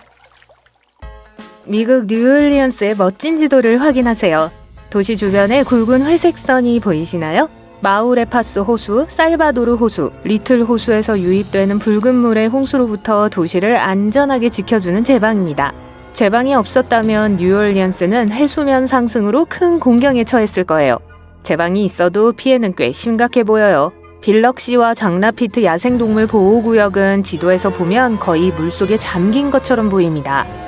미국에서 수몰 위험에 처한 도시는 뉴올리언스뿐만이 아닙니다. 사바나시는 허리케인 센트럴의 한가운데에 위치해 있습니다. 하지만 대자연의 분노가 아니더라도 이곳은 심각한 해수면 상승에 직면해 있습니다. 북쪽의 사바나강과 남쪽의 오기치강이 모두 주변 습지로 범람할 수 있으며 이는 최악의 상황도 아닙니다. 2050년까지 매년 역사상 유례가 없었던 대규모 홍수가 발생할 수도 있습니다. 안타까운 소식이지만 마이애미도 위기에 처해 있습니다. 플로리다주는 특히 관광객들이 많이 찾는 마이애미 비치에서 상황이 악화되는 것을 막기 위해 약 40억 달러를 투입하고 있어요. 현재 12,000채가 넘는 주택이 침수 위험에 처해 있습니다. 뉴욕도 점점 더 엄청난 홍수에 시달리고 있어요. 2021년 11월에는 사상 초유의 홍수 비상사태까지 발생했습니다. 하지만 여전히 뉴욕시는 이에 대한 준비가 전혀 되어 있지 않습니다. 뉴욕에서 가장 유명한 명소 중 하나인 자유의 여신상조차 허리케인 샌디로 인해 엉망이 됐어요. 이제 해수면이 상승하면서 자유의 여신상이 다시 한번 위험에 처해 있습니다. 멕시코 타바스코는 멕시코만에 위치한 해안가 때문에 홍수가 잦은 곳이에요. 이 낮고 평평한 주는 습지와 숲으로 덮여 있으며 이미 계절성 홍수를 겪고 있습니다. 하지만 해수면이 상승하면 결국 이곳이 물에 완전히 잠길 수 있을 거예요. 이렇게 되면 말파시토와 코말칼코의 마야 유적지, 타바스코 소스처럼 매우 중요한 것들이 위험에 처하게 됩니다. 죄송해요. 그 소스는 루이지애나에서 생산되는 소스죠. 어쨌든 타바스코뿐만 아니라 유카탄 반도와 바하 캘리포니아의 일부 지역도 해수면 상승으로 인해 위험에 처해 있습니다. 파나마시티도 공경에 처해 있습니다. 트렌디한 카스코 비에호와 호화로운 코스타 델 에스테 지역이 2050년까지 물에 잠길 수도 있습니다. 이 도시는 페드로 아리아스 데 아빌라가 설립한 1519년부터 존재해온 도시예요. 재밌는 사실은 이곳이 태평양 연안에 최초로 유럽인이 정착한 곳이라는 거예요. 카리브해 쪽에 있는 17세기와 18세기 요새도 위험에 처해 있습니다. 클라이밋 센트럴에 따르면 해수면 상승으로 요새가 떠내려갈 수 있다고 해요. 유네스코도 2012년부터 이 요새들을 위험 목록에 올렸습니다. 더 슬픈 소식은 바하마가 해수면 상승으로 인해 큰 타격을 받을 것이라는 점이에요. 허리케인 도리아는 2019년에 이미 큰 피해를 입혔죠. 그리고 지금은 여러 가지 이유로 인해 그랜드 바하마, 나소, 아바코, 스페니시 웰스 대부분이 2050년까지 물에 잠길 수 있다고 해요. 암스테르담, 네덜란드가 저지대 국가에 속하는 데는 이유가 있습니다. 암스테르담과 그 주변 도시인 로테르담과 헤이그는 북해에 가깝고 낮게 자리 잡고 있어요. 하지만 네덜란드 사람들은 물을 다루는 방법을 잘 알고 첨단 호수 방어 시설을 통해 홍수를 막는 방법을 알고 있어요. 해수면이 지속적으로 상승하고 있기 때문에 네덜란드의 거대한 제방, 댐, 방벽 제방, 수문 시스템은 앞으로 더욱 중요해질 것으로 보여요. 하지만 모든 노력에도 불구하고 일부 전문가들은 2030년경에는 북쪽의 베니스로 불리는 이 도시가 물에 잠길 수도 있다고 우려하고 있습니다. 예상치 못한 소식은 아니지만 베니스는 매년 2mm씩 가라앉고 해수면이 상승하고 있어요. 이는 도시가 더 자주 침수되고 있으며 기후변화로 인해 더 악화될 것임을 의미해요. 뉴올리언스와 마찬가지로 베니스에도 홍수 방어 시스템이 있지만 위기가 악화될수록 이를 유지하기가 더 어려워지고 비용이 더 많이 들게 될 거예요. 설상가상으로 아름다운 성 마르코 대성당은 이미 홍수로 큰 피해를 입었어요. 홍수 차단 시스템을 도입하려고 했지만 그마저도 완벽하게 작동하지 않았습니다. 2020년에는 홍수 장벽을 사용하지 않아 산마르코 광장은 큰 피해를 입었어요. 기후변화의 영향을 막으려 해도 항상 계획대로 되는 건 아닌 것 같아요. 런던에서는 해수면 상승으로 템즈강 하구에 홍수가 더 많이 발생하고 있으며 상황은 좋지 않아요. 템즈강변 지역은 특히 위험해서 런던탑, 국회의사당과 같은 상징적인 건물과 테이트 모던, 셰익스피어 글로브와 같은 문화명소가 위험에 처해 있습니다. 대형 박물관은요, 골룸도 질투할 만큼 귀중한 물건들이 가득해요. 물속으로 사라지게 할 수는 없어요. 다음 유럽 여행에는 벨기에의 브리헤를 목록에 꼭 추가하세요. 이번에 건너뛰면 브리헤를 보지 못할 가능성이 높습니다. 홍수 위험에 처해 있기 때문이에요. 브리헤는 유네스코 세계문화유산으로 지정되어 있으므로 홍수로부터 보호할 수 있기를 바랍니다. 게다가 부리에에는 놓치고 싶지 않은 멋진 지역 특산품이 많이 있습니다. 잘 모르실 수도 있지만 스페인의 안달루시아에는 서유럽에서 가장 오래된 도시인 카디스가 있습니다. 페니키아인들 덕분에 3,000년이 넘는 세월을 이어온 도시예요. 하지만 안타깝게도 기후변화로 인해 이 도시가 위험에 처해 있습니다. 상승한 해수면으로 자갈이 깔린 중심가, 아름다운 나무가 늘어선 광장, 역사적인 바다 요새가 물에 잠길 수 있어요. 카디스뿐만 아니라 안달루시아의 일부 지역도 홍수 위험에 처해 있습니다. 버킷리스트에 여행지를 하나 더 추가해야 할 것 같네요. 호치민시와 특히 동부 습지 지역은 위에서 언급한 다른 모든 지역과 마찬가지로 위험에 처해 있습니다. 그리고 도시 전체가 메콩강 삼각주로 인해 힘든 시간을 보낼 것으로 보여요. 도시의 주요 부분이 2030년까지 완전히 물에 잠기지는 않겠지만 홍수와 폭풍은 분명히 큰 문제가 될 거예요. 방콕은 지구온난화로 인해 큰 곤란에 처해 있습니다. 2020년에 발표된 연구에 따르면 방콕은 해수면 상승으로 가장 극적인 영향을 받는 도시 중 하나가 될 수 있다고 해요. 방콕은 해발 1.5m에 불과한 낮은 지대에 위치하고 있으며 더욱 흥미로운 사실은 매년 2.5cm의 빠른 속도로 가라앉고 있다는 점이에요. 그리고 가장 중요한 건 도시가 지어진 토양이 매우 고밀도 점토이기 때문에 기본적으로 홍수가 날 수밖에 없는 환경이에요. 2030년에 방콕의 주요 공항을 포함한 일부 지역이 수중 생활에 익숙해져야 할지도 몰라요. 위험에 처한 다음 도시는 인도의 콜카타입니다. 서백몰의 비옥한 땅은 오랫동안 콜카타 번성의 중요한 열쇠였지만 지금은 콜카타와 주변 지역에 큰 걱정을 안겨주고 있습니다. 호치민시와 마찬가지로 몬순 시즌에 많은 비가 내리면 심각한 문제가 발생할 수 있어요. 그리고 2100년에 일어날 수 있는 상황을 보여주는 지도는 꽤 무시무시해요. 다음 목적지는 중국 상하이입니다. 말 그대로 바다 위의 도시로 번역되지만 실제로는 바다 밑에 있을지도 몰라요. 클라이밋 센트럴은 이 거대 도시를 위험 상태로 분류하고 있으며 중국에서 가장 위험에 처한 도시 중 하나예요. 상하이가 위치한 양쯔강 삼각주와 광저우가 있는 주강 삼각주 역시 위험한 상황으로 홍수가 발생할 수 있는 저지대에 많은 사람들이 거주하고 있어요. 호화로운 섬들로 이루어진 몰디브는 이미 매년 홍수 피해를 입고 있습니다. 전문가들은 향후 30년 안에 섬의 80% 또는 그 이상을 잃을 수도 있다고 예상하고 있습니다. 몰디브 당국은 전 국민을 이주시켜야 할 경우를 대비해 이미 다른 나라에 땅을 매입할 계획을 세우고 있습니다. 친구를 만나기 위해 차를 몰고 다리를 건너고 있다고 상상해 보세요. 다음날 다시 돌아가기 위해 차를 탔는데 어제 건너던 다리 아래에는 더 이상 강이 존재하지 않습니다. 1998년 10월 5단계 허리케인 미치가 온두라스 남부를 강타했을 때 온두라스 사람들에게 일어난 일입니다. 그해 초 지역 당국이 재건한 촐루테카 다리는 이제 강이 다리 밑이 아닌 다리 주변으로 흐르기 때문에 유실된 채로 방치되어 있었습니다. 이 구조물은 곧 온라인에서 아무데도 갈 수 없는 다리로 유명해졌습니다.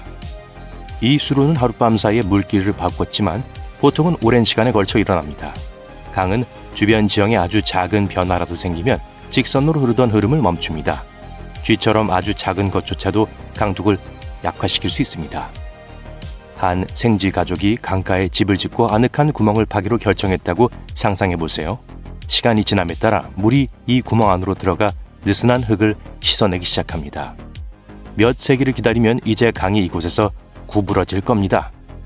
생쥐 가족이 걱정된다면 안 그러셔도 돼요. 물이 집에 침수되기 오래전에 이사했으니까요. 작은 하천의 경우 바닥도 더 작기 때문에 이런 일이 더 빨리 일어납니다. 해류가 돌을 부수고 땅이 돌을 끌어당기면 강바닥이 형성됩니다. 해류는 수로 중간에서 가장 강하며 그 힘이 강바닥을 직접 형성해요. 강을 흐르는 물은 흙과 다른 입자로 가득 차 있습니다. 이 모든 물질은 샘에서 강하구로 그리고 지구의 바다로 흘러갑니다. 어떤 경우에는 이러한 입자가 어느 시점에 쌓이기도 합니다. 그래서 여러분이 가장 좋아하는 해변을 포함한 여러 새 해변들이 미세한 입자의 모래에서 탄생하는 거예요. 강 반대편에서는 물의 흐름이 훨씬 빠르기 때문에 빠르게 움직이는 이 물살은 말 그대로 옆 강둑에 부딪히게 됩니다. 그러면 침식 과정이 다시 시작됩니다. 강 침식은 흐르는 물이 토양을 침식할 때 일어나는 현상입니다. 그리고 이곳에서는 매우 빠르게 진행됩니다. 물의 힘이 너무 강해서 바위를 깎아 협곡을 만들 수도 있습니다. 강둑이 부식질과 같은 느슨한 물질로 구성되어 있으면 우리가 꽃을 심는 토양이 흐르는 물로 인해 침식되기 쉽습니다. 평야의 강은 주변 지변에 저항이 거의 없기 때문에 유속이 느리고 넓은 경우가 많습니다. 따라서 평지의 강에서는 파도가 보트를 뒤집어 놓을 염려가 없습니다. 산에서는 강물이 지표면의 흙과 자갈을 빠르게 씻어내어 그 밑에 안반을 드러냅니다. 이 안반은 단단히 묶여있기 때문에 계곡물은 말 그대로 안반을 씻어내지 못합니다. 따라서 물길이 방향을 바꾸는 데는 침식 작용과 산과 언덕의 영향이 있습니다. 하천이 산이나 바위에 도달하면 그 주위를 흐르거나 바위를 뚫고 지나가는 두 가지 선택지가 있습니다. 평지에서 강은 자연적인 경쟁자가 없기 때문에 더 구불구불한 길을 선택합니다. 이 모든 구불구불한 길은 발원지에서 하구까지 강의 총 길이를 증가시킵니다. 그러한 예로 미국의 거대한 미시시피 강을 들 수 있습니다. 미시시피 강은 구불구불한 곡선과 굴곡이 많은데 이를 사행천이라고 합니다. 지난 한 세기 반 동안에만 미시시피 강은 여러 차례 물길을 바꿨습니다. 마지막 주요 사건은 1876년 역사적인 도시 빅스버그를 물속에 가라앉혔을 때였습니다. 2년 후 미국 엔지니어 팀이 이 지역에 와서 야주 전환 운하를 건설하기 시작했고 이 운하는 완공까지 25년이 걸렸습니다. 덕분에 다시 한번 배가 빅스버그로 항해할 수 있게 되었고 마을의 경제가 되살아났습니다. 19세기 미국 남부의 이 마을에서 일어난 일은 강 침식으로 인한 자연스러운 결과입니다. 시간이 지남에 따라 물길의 굴곡이 더 날카로워지고 물의 흐름이 빨라집니다. 이로 인해 침식 속도가 빨라지고 개별 굴곡이 서로 합쳐지는 지점까지 천천히 접근하기 시작합니다. 이런 일이 발생하면 강은 밤새 곧게 펴지고 구부러진 곳에 맑은 모양의 호수가 남습니다. 이렇게 새로 형성된 수역을 우가코라고 합니다. 이 고인물 호수는 더 이상 샘물이 공급되지 않아 말라버리거나 늪으로 변합니다. 어떤 경우에는 인간이 농사에 필요한 물 초원으로 사용하기도 합니다. 아칸소주의 치코트 호수는 수세기 전에 미시시피 강에 의해 형성된 북미에서 가장 큰 우가코입니다. 미시시피 강의 발원지는 미네소타의 호수이지만 강은 다른 두 물길이 하나가 되거나 땅 아래에서 물이 솟아오를 때 시작될 수도 있습니다. 아마존이 안데스 산맥에서 물을 얻는 것처럼 눈이 녹아내려도 강에 물이 공급될 수 있습니다. 수로의 발원지를 파악한 것은 까다로울 수 있고 아마존과 나일강 중 어느 쪽이 더 긴지에 대한 논쟁은 여전히 진행 중입니다. 과학자들이 확실히 알고 있는 것은 아마존이 다른 어떤 강보다 더 많은 물을 운반한다는 겁니다. 지구의 바다로 유입되는 담수의 5분의 1이 이 남미 강에서 나온다는 거예요. 지도에서 아마존 강을 보면 페루에서 브라질로, 즉 서쪽에서 동쪽으로 흐르는 것을 알 수 있습니다. 지도에서 남쪽으로 흐르는 미시시피 강과 비교하면 이 방향이 이상하게 보일 수 있습니다. 강은 중력의 영향을 받아 아래로 흐른다는 것을 알고 계시겠지만 아래로 흐른다고 해서 무조건 남쪽을 의미한 것은 아니기 때문에 혼란스러울 수 있습니다. 흐르는 물은 가장 쉬운 경로를 찾으려고 하기 때문에 기본 방향에 대한 규칙은 없습니다. 실제로 나일강이 북쪽으로 흘러 지중해로 향하는 것이 가장 좋은 예입니다. 피라미드들이 있는 이집트 북부는 블루 나일강과 화이트 나일강이 합쳐져 나일강이 형성되는 수단보다 지대가 낮습니다. 북아시아의 오브강과 카나다의 맥켄지강은 모두 북서쪽으로 흐르고 동아시아의 황하강은 아마존과 같은 방향인 동쪽 태평양으로 흐릅니다. 이러한 주요 강은 하천이 북쪽에서 남쪽으로 흐르지 않아도 된다는 것을 보여주는 가장 좋은 예입니다. 흐르는 물은 항상 아래쪽으로 끌어당겨지기 때문에 중력은 물주기가 어느 방향으로 흘러갈지 결정하는 유일하고 중요한 요소입니다. 물의 흐름은 가파른 경사면에서 더 빠릅니다. 흐름이 급격히 떨어지면 폭포가 형성됩니다. 베네수엘라의 엔젤 폭포는 800m 높이에서 물이 떨어지는 지구상에서 가장 높은 폭포입니다. 발걸음을 조심하세요. 폭포에서 떨어지는 물은 톰슨 가젤의 속도에 쉽게 도달할 수 있지만 강이 여정의 끝에 가까워지면 속도가 현저히 느려집니다. 강물은 근처의 땅을 깎아낼 만큼 충분한 에너지가 없습니다. 도중에 쌓인 사암과 같은 모든 퇴적물이 강물의 속도를 늦춥니다. 강이 바다나 호수와 만나는 지점에서 강은 제방을 따라 퇴적물을 제거하여 비옥한 토양이 풍부한 지역인 삼각주를 만듭니다. 인도의 겐지스 강은 세계에서 가장 큰 삼각주를 가지고 있으며 그 폭은 수백 킬로미터에 달하고 우주에서도 볼 수 있습니다. 반면에 아마존에는 대서양의 강한 해류가 급류가 가져오는 모든 것을 씻어버리기 때문에 진정한 삼각주가 존재하지 않습니다. 강바닥의 중앙을 따라 흐르는 가장 깊은 부분을 수로라고 합니다. 해류가 가장 강한 곳이기 때문에 배는 이 수로 위를 지나갑니다. 수로를 확장하고 싶을 때 엔지니어들이 수로를 더 깊게 파기만 하면 대형 선박이 통과할 수 있게 됩니다. 인간이 물길을 바꿀 수 있는 유일한 방법입니다. 우리는 종종 침식을 방지하기 위해 강둑을 강화하거나 물의 흐름을 막거나 돌리는 댐을 건설합니다. 지구상에서 가장 오래 운영된 댐은 이집트 파라오 시대로 거슬러 올라갑니다. 물론 이것이 최초의 댐이었어요. 일반적인 생각과는 달리 나일강을 세계에서 가장 긴 강이라고 부르는 건 오해일 수 있습니다. 강의 길이를 측정하려면 단순히 시작점과 끝점 사이의 거리를 계산하는 것 이상을 수반해요. 강은 다양한 지류로 구성된 복잡한 시스템으로 전체 길이에 큰 영향을 미칩니다. 실제로 이러한 지류를 고려하면 미시시피 강의 경우 초기 수치는 최대 3배까지 늘어날 수 있습니다. 이타스카에서 시작하여 뉴올리언스에서 끝나는 이 측정치는 하나의 길이를 나타냅니다. 그러나 미주리 강을 포함하면 이 수치는 완전히 달라집니다. 이러한 불일치로 인해 아마존강과 비교한 나일강의 길이에 관한 논쟁이 계속되고 있습니다. 구글이 나일강을 세계에서 가장 긴 강으로 인정하고 있지만 이는 사실과 완전히 일치하지 않을 수 있습니다. 이 개념을 이해하려면 강을 인체 내의 정맥으로 상상해 보세요. 키가 182cm인 사람의 정맥이 182cm밖에 되지 않는다고 가정하는 건 정확하지 않겠죠? 정맥은 마치 거대한 네트워크처럼 몸 전체에 복잡하게 얽혀 있습니다. 강도 같은 원리로 작동하며 본류의 길이만이 중요한 것이 아니라 지류의 광범위한 네트워크도 똑같이 중요해요. 대기강은 남미 북부의 아마존 열대우림에서 아르헨티나 북부까지 엄청난 양의 수증기를 운반하는 기류가 특징인 흥미로운 기상현상이에요. 이 공중에 떠있는 고속도로는 생명의 필수적인 수분을 운반하는 통로 역할을 합니다.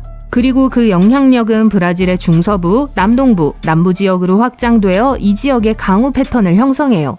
이 미묘한 강이 한랭전선과 같은 특정 기상 조건과 만나면 잠재된 습기가 필요한 강우로 바뀔 수 있습니다. 이 강우량은 이 지역의 다양한 생태계를 유지하는 데 중요한 역할을 할 뿐만 아니라 브라질에 번성하는 경제를 다양한 방식으로 지원하는 데도 중요한 역할을 합니다. 이 현상의 중요성은 농작물의 관계를 가능하게 하여 농업 생산성과 식량 안보를 보장한다는 점에서 분명해요. 또한 지역 강에 물을 보충하여 물의 흐름을 일정하게 유지하고 수생 생물을 지원합니다. 또한 이 강에서 모은 물은 댐 저수지로 보내져 국가에 안정적인 에너지원을 제공해요. 공중 강이 운반하는 물의 양은 아마존의 거대한 흐름과 일치하거나 심지어 능가할 수도 있습니다. 따라서 기존의 아마존강과 공중의 아마존강을 합치면 나일강보다 훨씬 더 큰 강이 돼요. 대서양과 콩고 분지의 숲에서 나오는 수분에 의해 기후가 주로 형성되는 콩고 분지에서도 대기강이 관찰됩니다. 이 놀라운 현상으로 인해 연간 1에서 2m의 물이 증발합니다. 이 강들은 크기와 강도는 다양하지만 평균적으로 미시시피강 하구의 흐름과 비슷한 양의 수증기를 운반합니다. 드물게는 매우 강력한 대기의 강은 그 15배까지 운반할 수 있어요. 이러한 강이 육지에 도달하면 축적된 수증기를 방출하여 강우 또는 강설의 원인이 돼요. 대기의 강은 다양한 형태로 존재하지만 수증기 함량이 높고 바람이 강한 강은 특히 홍수가 발생하기 쉬운 유역에 머물러 있을 때 극심한 강수량과 홍수를 일으킬 수 있어요. 잘 알려진 대기강의 예로는 하와이 인근 열대 지역에서 미국 서부 해안으로 수분을 운반하는 강력한 시스템인 파인애플 익스프레스를 들 수 있습니다. 이러한 이벤트는 여행을 방해하고 산사태를 유발하며 심각한 인명 및 재산 피해를 초래할 수 있어요. 그러나 모든 대기하천이 위험을 초래하는 건 아니며 많은 하천은 물 공급을 유지하는 데 필수적인 비나 눈을 공급하는 약한 시스템입니다. 또한 대기하천은 전 세계 물순환에서 중요한 역할을 하며 특히 미국 서부에서 물 공급 및 홍수 위험과 밀접한 관련이 있습니다. 대기의 강은 호수 발생 가능성 외에도 스노우팩의 바람직한 증가에도 기여해요. 2010년부터 최근인 2024년 초까지 워싱턴 서부에서 캘리포니아 남부까지 미국 서부 해안을 강타한 겨울 폭풍의 원인이 된 1년의 대기강은 특정 지역에서 28에서 63cm의 강우량을 기록했습니다. 수증기를 강으로 간주할 수 있다면 또 무엇이 강으로 분류될 수 있을까요? 놀랍게도 물이 전혀 없어도 강으로 간주될 수 있는 것이 있어요. 이 매혹적인 현상은 전통적으로 강 계곡을 가리키는 와디로 알려져 있습니다. 와디는 사막의 완만하게 경사진 거의 평평한 지역에서 찾을 수 있습니다. 전통적인 강과 달리 와디는 물의 흐름이 산발적으로 존재하기 때문에 영구적인 수로가 없습니다. 그 결과 제한된 물 공급과 풍부한 퇴적물로 인해 꼬불꼬불한 하천 패턴을 보여요. 하천 바닥에 도달한 물은 아래로 스며들어 에너지가 급격히 감소하고 퇴적물이 많이 쌓이게 돼요. 또한 와디는 퇴적물 댐을 형성하여 이후 돌발 홍수가 발생하면 하천 패턴을 변화시킬 수 있어요. 흥미롭게도 바람은 와디 내 퇴적물 퇴적에도 중요한 역할을 해요. 와디 퇴적물이 물에 잠기거나 습기가 차면 바람으로 인한 퇴적물이 그 위에 침전되어 물과 바람 퇴적물이 혼합된 퇴적물이 만들어져요. 강은 모래나 공기로만 이루어진 것이 아니라 매혹적인 표면으로 인해 독특할 수 있습니다. 스코틀랜드의 디강은 특정 조건에서 수련의 잎을 닮은 특이한 얼어붙은 지형을 볼 수 있는 흥미로운 광경을 보여줍니다. 아이스 팬케이크 또는 팬케이크 얼음이라고 불리는 이 지형은 부드러운 파도가 얼음 조각을 충돌시켜 매끄럽고 둥근 모서리를 만들 때 자연적으로 발생해요. 이러한 얼음 디스크가 파도와 상호작용하면서 가장자리가 다듬어져서 수련의 잎을 연상시키는 모양을 갖게 돼요. 일반적으로 팬케이크 얼음은 슬러시 같아요. 일부 언론에서는 디강의 얼음이 얼어붙은 거품으로 형성되었다고 보도하기도 했어요. 그럴듯한 이야기지만 과학자들은 팬케이크 얼음이 충돌 과정을 통해 형성된다고 설명합니다. 시간이 지남에 따라 이러한 얼음 팬케이크는 종종 서로 합쳐져 큰 얼음 조각을 형성해요. 얼음이 충분히 두꺼워지고 물의 난류가 계속되면 얼음이 구부러지고 부서지고 쌓여 얼음 능선이라는 놀라운 구조물을 만들 수 있습니다. 이제 물이 아닌 메탄으로 만들어진 강을 상상해보세요. 엉뚱한 생각처럼 들릴지 모르지만 토성의 위성 타이탄에서는 실제로 이런 일이 일어나고 있어요. 타이탄의 매혹적인 강인 비드 플루미나는 액체 메탄과 에탄으로 이루어져 있으며 거대한 나일강과 비교됩니다. 400km가 넘는 이 강은 타이탄에서 두 번째로 큰 탄화수소 바다인 니게리아 마레로 우아하게 흘러들어가요. 타이탄의 표면은 대부분 얼음으로 이루어져 있지만 비드 플루미나는 단단한 안반을 닮은 얼음 지형에 협곡을 새겨 넣은 숨막히는 강이 특징입니다. 나사 과학자들은 이 특별한 강에 급류, 소용돌이, 폭포가 있으며 지구의 강에서 볼 수 있는 특징과 비슷하다고 믿어요. 나사의 카시니 탐사선이 2004년에 토성에 도착했을 때 주요 목표는 이 거대한 행성과 그 위성을 탐사하는 것이었어요. 과학자들은 특히 독특한 표면 온도와 메탄이 풍부한 대기 때문에 타이탄에서 액체 메탄의 증거를 찾는데 관심이 많았어요. 그러나 타이탄의 적도 지역에 집중된 카시니의 초기 관측 결과 바다나 강의 흔적을 발견하지 못해 연구원들을 실망시켰죠. 하지만 실망은 카시니의 궤도가 바뀌면서 흥분으로 바뀌었고 연구팀은 레이더 기술을 이용해 타이탄 표면의 다른 영역에 집중할 수 있게 되었어요. 놀랍게도 레이더 신호는 모래 언덕, 절벽, 바위와 같은 다양한 각지고 거친 지형에서 반사되었습니다. 하지만 레이더가 타이탄의 극지방에 도달하자 신호가 멈추고 지구에서 볼 수 있는 호수, 강, 지류와 비슷한 신비한 어두운 점이 드러났습니다. 이 획기적인 발견은 카시니 탐사팀과 함께 일하는 과학자 제니 라데보가 같은 해 9월에 촬영한 이미지를 발표하면서 2012년 12월에 이루어졌어요. 이 이미지에는 나일강을 닮은 강이 322km에 걸쳐 비교적 곱게 뻗어 있으며 인근의 다른 주요 강과 유사한 단층성과 상관성이 있는 것으로 나타났습니다. 이 놀라운 물줄기는 험준하고 경사진 지형을 통과하며 지구와 비슷한 지각 변동이 일어났음을 암시합니다. 업무상 해본 가장 이상한 일은 무엇이었나요? 수백 페이지의 쓸모없는 보고서를 인쇄하는 일? 아니면 엉킨 트리 전구의 매듭을 푸는 일? 여기 대서양 수면 아래에서 100일을 보낸 과학자가 있습니다. 스스로를 딥시 박사라고 부르는 조셉 디투리 박사는 프로젝트 넵튠 100의 일환으로 수중 생활을 하고 있었습니다. 이 프로젝트는 압박이 인간에게 생리적, 심리적으로 어떤 영향을 미치는지에 대한 장기적인 연구입니다. 생물의학 공학자이자 사우스 플로리다 대학교 부교수인 딥시 박사는 수압 상승이 인간이 더 오래 살고 노년기에 찾아오는 건강 문제를 예방하는 데 도움이 되는지 알아보기 위해 바다 밑으로 들어갔습니다. 디투리 박사는 탐사 첫날부터 자신의 소셜 네트워크의 진행 상황을 적극적으로 공유했어요. 또 다른 중요한 목표는 여러 세대의 과학자들이 해저 생명체를 연구하도록 영감을 주는 것이라고 그는 언급했습니다. 74일간의 임무 끝에 그는 공식적으로 수중 고정 서식지에서 최장기간 생존한 기네스 세계 신기록을 세웠습니다. 하지만 그는 그 후 수면 위로 뛰어오른 것이 아니라 계획된 100일 동안 그대로 머물렀습니다. 이 과학자는 그 14주 동안 지루할 틈이 없었습니다. 데이터를 수집하고 다른 연구자들과 협력하고 대학에서 가상 수업으로 생명공학 과정을 가르치며 15개국에서 온 수천 명의 학생들과 온라인으로 소통했어요. 임무가 끝난 후 디투리 박사는 가족과 친구들, 언론, 그리고 온라인에서 그의 활동을 팔로우하는 많은 팬들의 환영을 받았습니다. 딥시 박사는 현재 55살이며 수중생활 덕분에 10년은 더 젊어진 것 같다고 말해요. 그를 맞이한 의사들과 지금까지의 검사 결과는 노화 방지 효과를 증명해요.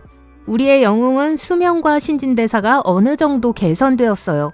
그는 또한 몸이 1.27cm 줄어들었다고 언급했어요. 와우, 2300일만 더 버티면 30.48cm가 줄어들겠네요. 그럴지도 모르죠. 아닐지도 모르고요.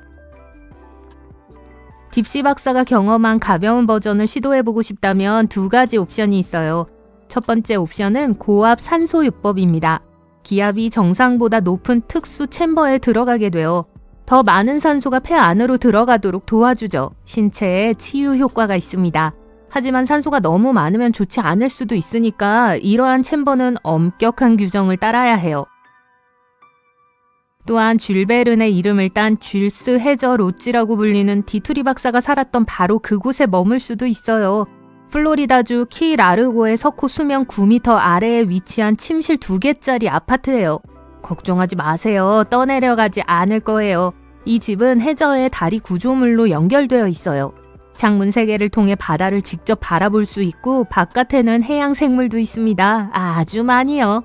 산소, 물, 전력 수준을 제어하는 지휘센터도 있습니다. 에어컨은 쾌적한 온도를 유지해주며 요청이 있을 경우 셰프가 직접 요리를 준비해줍니다. 하지만 남는 방이 있는지 확인하려고 무작정 뛰어들 수는 없겠죠. 모든 게스트에 대해 몇 가지 서류 작업이 필요해요. 그리고 장비를 착용한 후 습식 욕실에 맡긴 후에 멋지고 편안한 아파트에 들어갈 수 있어요. 디투리 박사는 고립된 환경에서 인간이 생존할 수 있는 방법에 대한 연구를 멈추지 않을 계획입니다. 그는 무중력 상태를 여러 번 경험할 수 있는 개조 여객기를 타고 비행할 예정이에요. 위장이 약한 사람에게는 적합하지 않아요. 2026년이 되면 민간 우주 비행사가 되어 우주를 여행하고 싶다는 그의 꿈을 향한 다음 단계입니다. 연구를 위해 특별한 환경에서 혼자 지낸 과학자는 딥시 박사가 처음이 아니에요. 이탈리아의 사회학자 마우리치오 몬탈비니는 인간의 정신과 신체가 완전한 고립에 어떻게 대처하는지 알아보기 위해 동굴에서 총 2년 8개월을 보냈습니다. 1980년대에 실험을 시작했어요. 1986년 말 그는 이탈리아 앙코나 근처의 아펜니노 산맥에 있는 동굴에 들어갔습니다. 그리고 200일 후에야 지상으로 돌아와 당시 최장기간 고립된 상태로 지낸 세계 신기록을 세웠어요. 몬탈비니는 우주비행사들이 우주비행에 사용하는 것과 같은 가루 음식과 알약으로 구성된 고칼로리 식단으로 생존했어요. 과학자들은 동굴 밖으로 특수 도구를 사용해 그의 건강을 모니터링했습니다. 마우리치오는 나중에 자신의 기록을 경신하게 되는데 이를 위해서는 고독과 싸우는 대신 고독을 친구로 삼는 것이 유일한 방법이라고 말했어요. 그는 나사 및 전 세계 대학과 협력하여 실험을 진행했고 고립이 시간 인식과 수면에 영향을 미친다는 사실을 증명했습니다. 앙코나의 한 인테리어 디자이너는 이 실험에서 영감을 받아 1989년 비슷한 실험에 직접 참여하기로 자원했습니다. 스테파니 폴리니는 뉴멕시코의 잃어버린 동굴에 있는 지하 9m 아래 방에서 4개월을 보냈어요. 이 실험은 신체 내부시계의 일부인 24시간 주기의 일주기 리듬에 관한 것이었어요. 스테파니는 지금이 몇 시인지 어떤 요일인지에 대한 자연스러운 단서가 없었습니다. 얼마 지나지 않아 그녀는 한 번에 20시간 이상 깨어있고 10시간 이상 잠을 잤습니다. 그래서 그녀의 생체 시계는 하루 48시간 주기로 바뀌었습니다. 그녀는 기타, 컴퓨터, 친절한 쥐 2마리, 개구리 몇 마리, 메뚜기 몇 마리 덕분에 그 아래에서 즐겁게 지낼 수 있었어요. 강인함과 유연성을 유지하기 위해 골판지를 오려 동굴을 꾸미고 유도를 했어요. 실험이 끝나자 스테파니를 맞이한 과학자들은 그녀에게 오늘이 며칠인지 맞춰보라고 했어요. 스테파니는 3월 중순이라고 생각했지만 실제로는 5월 22일에 동굴에서 나왔어요. 자, 그녀는 시간 감각과 7.7kg의 체중을 잃었습니다. 새로운 체제 때문에 식사가 매우 편중되어 있었고 콩과 쌀을 주로 먹었기 때문에 비타민 D가 부족했죠. 부모님이 항상 무언가를 말씀하실 때 그 말이 틀렸다는 것을 증명하고 싶을 때 느끼는 감정 아시나요? 도널드 웅거 박사는 이런 생각이 들어 특이한 과학 실험을 하게 됐어요. 그는 50년 넘게 하루에 2번씩 왼손의 손가락 마디를 꺾었습니다. 그래도 어머니의 말과 달리 건강 상태가 나빠지지 않았어요. 물론 이 증거가 이러한 일반적인 믿음을 증명하거나 반증하기에 충분할 수는 없지만 동일한 결과를 보여준 다른 연구도 있습니다. 캐나다 브리티시 컬럼비아주의 생물학자인 레지네 그리스는 과학을 위해 우리 모두가 알고 있는 상식을 무시하고 빈대가 약 18만 번 물게 내버려 두기로 결심했어요. 빈대를 유인하고 가두는데 가장 효과적인 화합물을 테스트하고 찾기 위해서였죠. 이 작은 불청객이 건물 안으로 들어오면 퇴치하기도 까다롭고 비용도 많이 들어요. 이 생물학자는 자신의 팀과 함께 페로몬을 이용한 미끼 덫이 벌레를 유인하고 벌레가 번식하기 전에 모이는 것을 감지하는 데 도움이 될 수 있는지 알아보기로 결정했어요. 하지만 빈대가 특정 서식지가 안전한 장소인지 판단하는 데 사용하는 화합물이라는 퍼즐 조각이 하나 빠져 있었죠. 그리스는 그렇게 빈대의 미끼가 되었습니다. 그녀의 팀은 그들이 찾고 있는 화합물이 인간이 면역 반응 중에 생성하는 히스타민이라는 걸 알아냈어요. 연구진은 이를 통해 이 작은 해충을 잡는 아주 저렴한 화학 덫을 만들 수 있다고 믿습니다. 영국 레딩 대학교의 사이버네틱스 교수였던 케빈 워릭 박사는 세계 최초의 실제 사이보그가 되었습니다. 그는 기술이 의료 서비스를 어떻게 변화시킬 수 있는지 알아보기 위해 자신의 신경계를 컴퓨터에 연결했어요.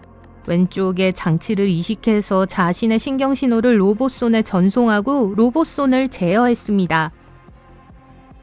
과학자들은 이 장치가 움직인다는 생각만으로 사물을 제어할 수 있기 때문에 신경학적인 문제가 있는 사람들에게 이상적인 솔루션이라고 믿어요. 그리고 이건 치료에만 국한된 게 아니에요. 이 기술은 인간의 뇌를 컴퓨터나 인공지능 시스템과 연결하면 모든 인간이 엄청난 잠재력을 발휘할 수 있도록 도와줄 수 있어요. 미시간 호수는 미국에서 가장 크고 신비로운 담수호 중 하나입니다. 그리고 과학자들이 호수 깊숙한 곳에서 설명할 수 없는 무언가를 발견했습니다. 바로 호수 바닥 전체에 흩어져 있는 광활하고 둥근 분화구입니다. 모든 것은 2022년에 시작됐습니다. 한 연구팀이 호수 바닥을 매핑하고 난파선을 찾고자 했어요. 처음에는 전형적인 바위 지형이나 모래밭이 있을 것이라고 생각했어요. 하지만 소나 스크린에 나타난 자연이라고 하기에는 너무 완벽해 보이는 이상한 원형 모양은 연구팀의 발걸음을 멈추게 했습니다. 수면 약 152m 아래에 숨어 있었는데 물이 어둡고 앞이 안 보이는 곳이었어요. 너비가 91.5m에서 무려 183m까지 이르는 거대한 곳이었어요. 또한 깊이가 거의 12m였어요. 그리고 수십 개의 뭔가가 발자국처럼 깔끔하게 배열돼 있습니다. 팀원들은 이것들이 무엇인지 전혀 몰랐어요. 그리고 2024년 8월 그 미스테리는 더욱 깊어졌습니다. 연구진은 원격 조종 차량을 이용해 이 지층을 자세히 살펴봤습니다. 약 40개가 있었어요. 아무도 오데오에서 이런 것을 본 적이 없었습니다. 무엇이 저 분화구를 만들었을까요? 시간이 지나면서 사라진 고대 지질학적 사건의 잔재일까요? 만약 그렇다면 이 구멍들이 얼마나 오랫동안 방해받지 않고 그대로 있었을지 의문입니다. 여러 가지 이론이 등장하기 시작했습니다. 한 가지 가능성은 싱크홀, 즉 돌린일 수 있다는 것이었습니다. 이는 기본적인 지표층이 무너질 때 집안에 갑자기 생기는 구멍이에요. 석회암으로 이루어진 지표 아래의 암석은 시간이 지남에 따라 물에 의해 서서히 용해돼서 지하에 공극을 만듭니다. 이러한 공극 위의 표면이 더 이상 자체 무게를 지탱할 수 없게 되면 함몰돼요. 그리고 이것이 구멍을 형성합니다. 빨대로 음료수 뚜껑을 찔러 구멍을 뚫는다고 생각해보세요. 싱크홀은 작은 구멍일 수도 있고 최대 610m에 이르는 거대한 구멍일 수도 있어요.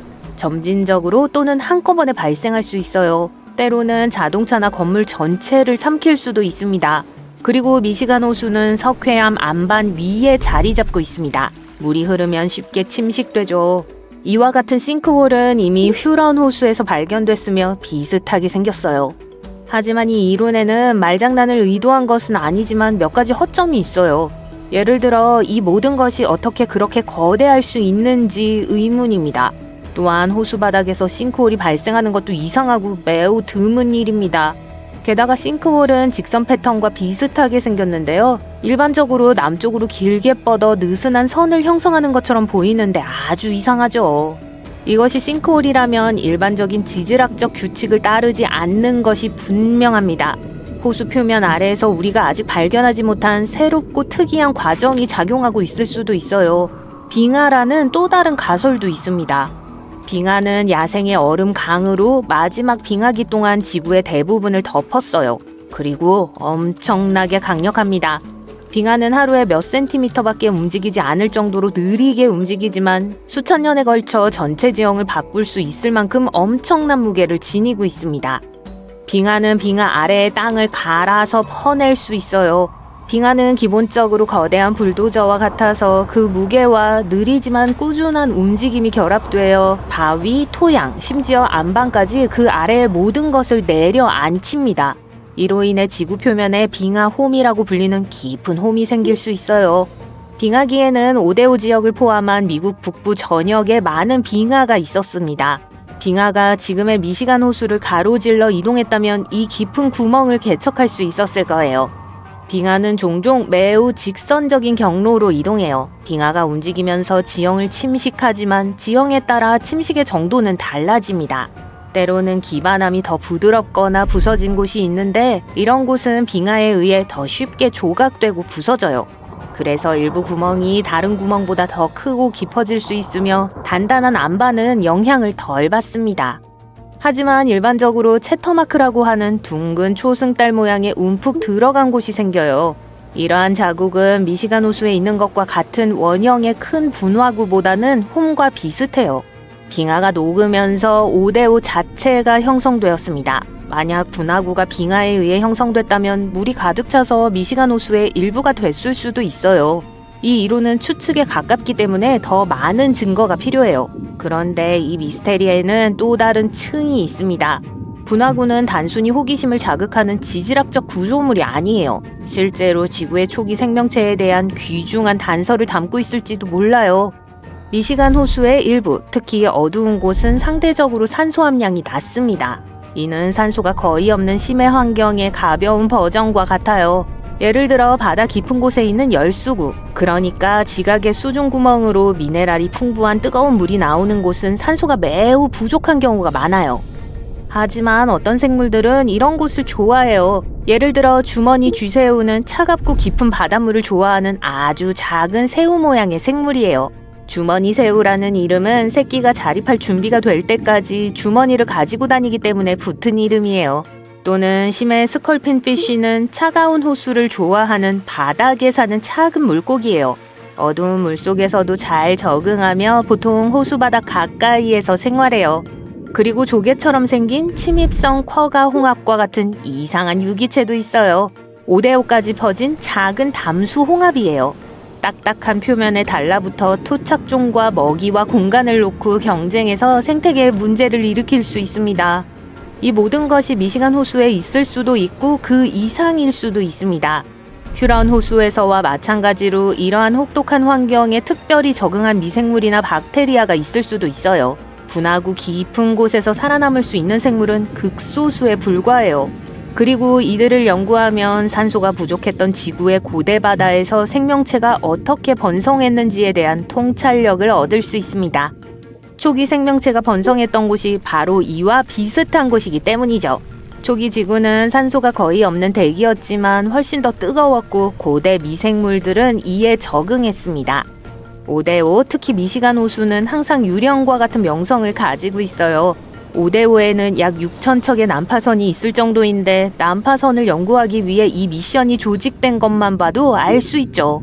이 난파선의 대부분은 여전히 차갑고 신선한 물에 보존되어 호수 바닥에 놓여 있어요. 5대5와 관련된 이상한 일은 난파선뿐만이 아닙니다. 수년 동안 설명할 수 없는 실종에 대한 이야기가 있어요. 보트 그리고 심지어 비행기도 흔적도 없이 사라졌어요. 표면적으로는 잔잔한 호수가 예측할 수 없는 폭풍과 거대한 파도로 갑자기 위험해지면서 이런 미스테리한 사건이 발생하기도 해요.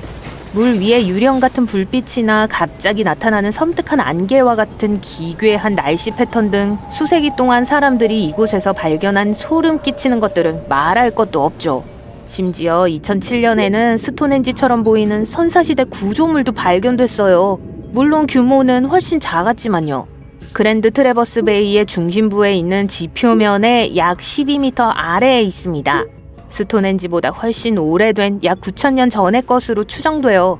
수천 년 전에 이 지역에 살았던 사람들의 흔적인 것 같아요. 이 거대한 돌들은 1.6km에 걸쳐 조심스럽게 구불구불한 패턴으로 배열되어 있습니다. 농구공부터 소형차까지 크기가 다양해요. 특히 눈에 띄는 돌은 높이 1.1에서 1.2m, 너비 1.5m의 바위예요. 약 11,000년 전에 멸종하기 전 지구를 돌아다녔던 마스토돈의 이미지가 새겨져 있어요. 아마도 앞서 언급한 마지막 빙하기가 끝날 무렵에 가라앉았을 거예요. 이 시기는 이 지역을 재구성했는데 지금은 물속에 있지만 예전에는 여전히 육지였어요. 따라서 이 돌들은 아마도 그곳에 살던 사람들이 만든 것으로 추정되지만 그 이유는 확실치 않습니다. 사냥용 블라인드로 사용됐을까요? 아니면 고대 달력의 일종이었을까요? 누가 알겠어요. 5대5 바닥의 약 15%만이 탐사되었습니다.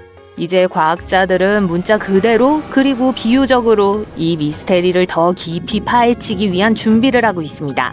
분화구 주변의 호수 바닥을 분석해서 주변 환경에 무언가가 분화구의 출현을 일으켰을지도 모른다는 희망을 품고 있어요. 그들은 레이크베드 2030 같은 이니셔티브를 갖고 있어요. 전체 수중 지형을 매핑하는 임무예요. 이를 통해 미시간 호수와 지구의 과거에 대해 많은 흥미로운 것들을 배울 수 있을 겁니다. 이 어두운 물 속에 또 어떤 비밀이 숨어 있을지 누가 알겠어요.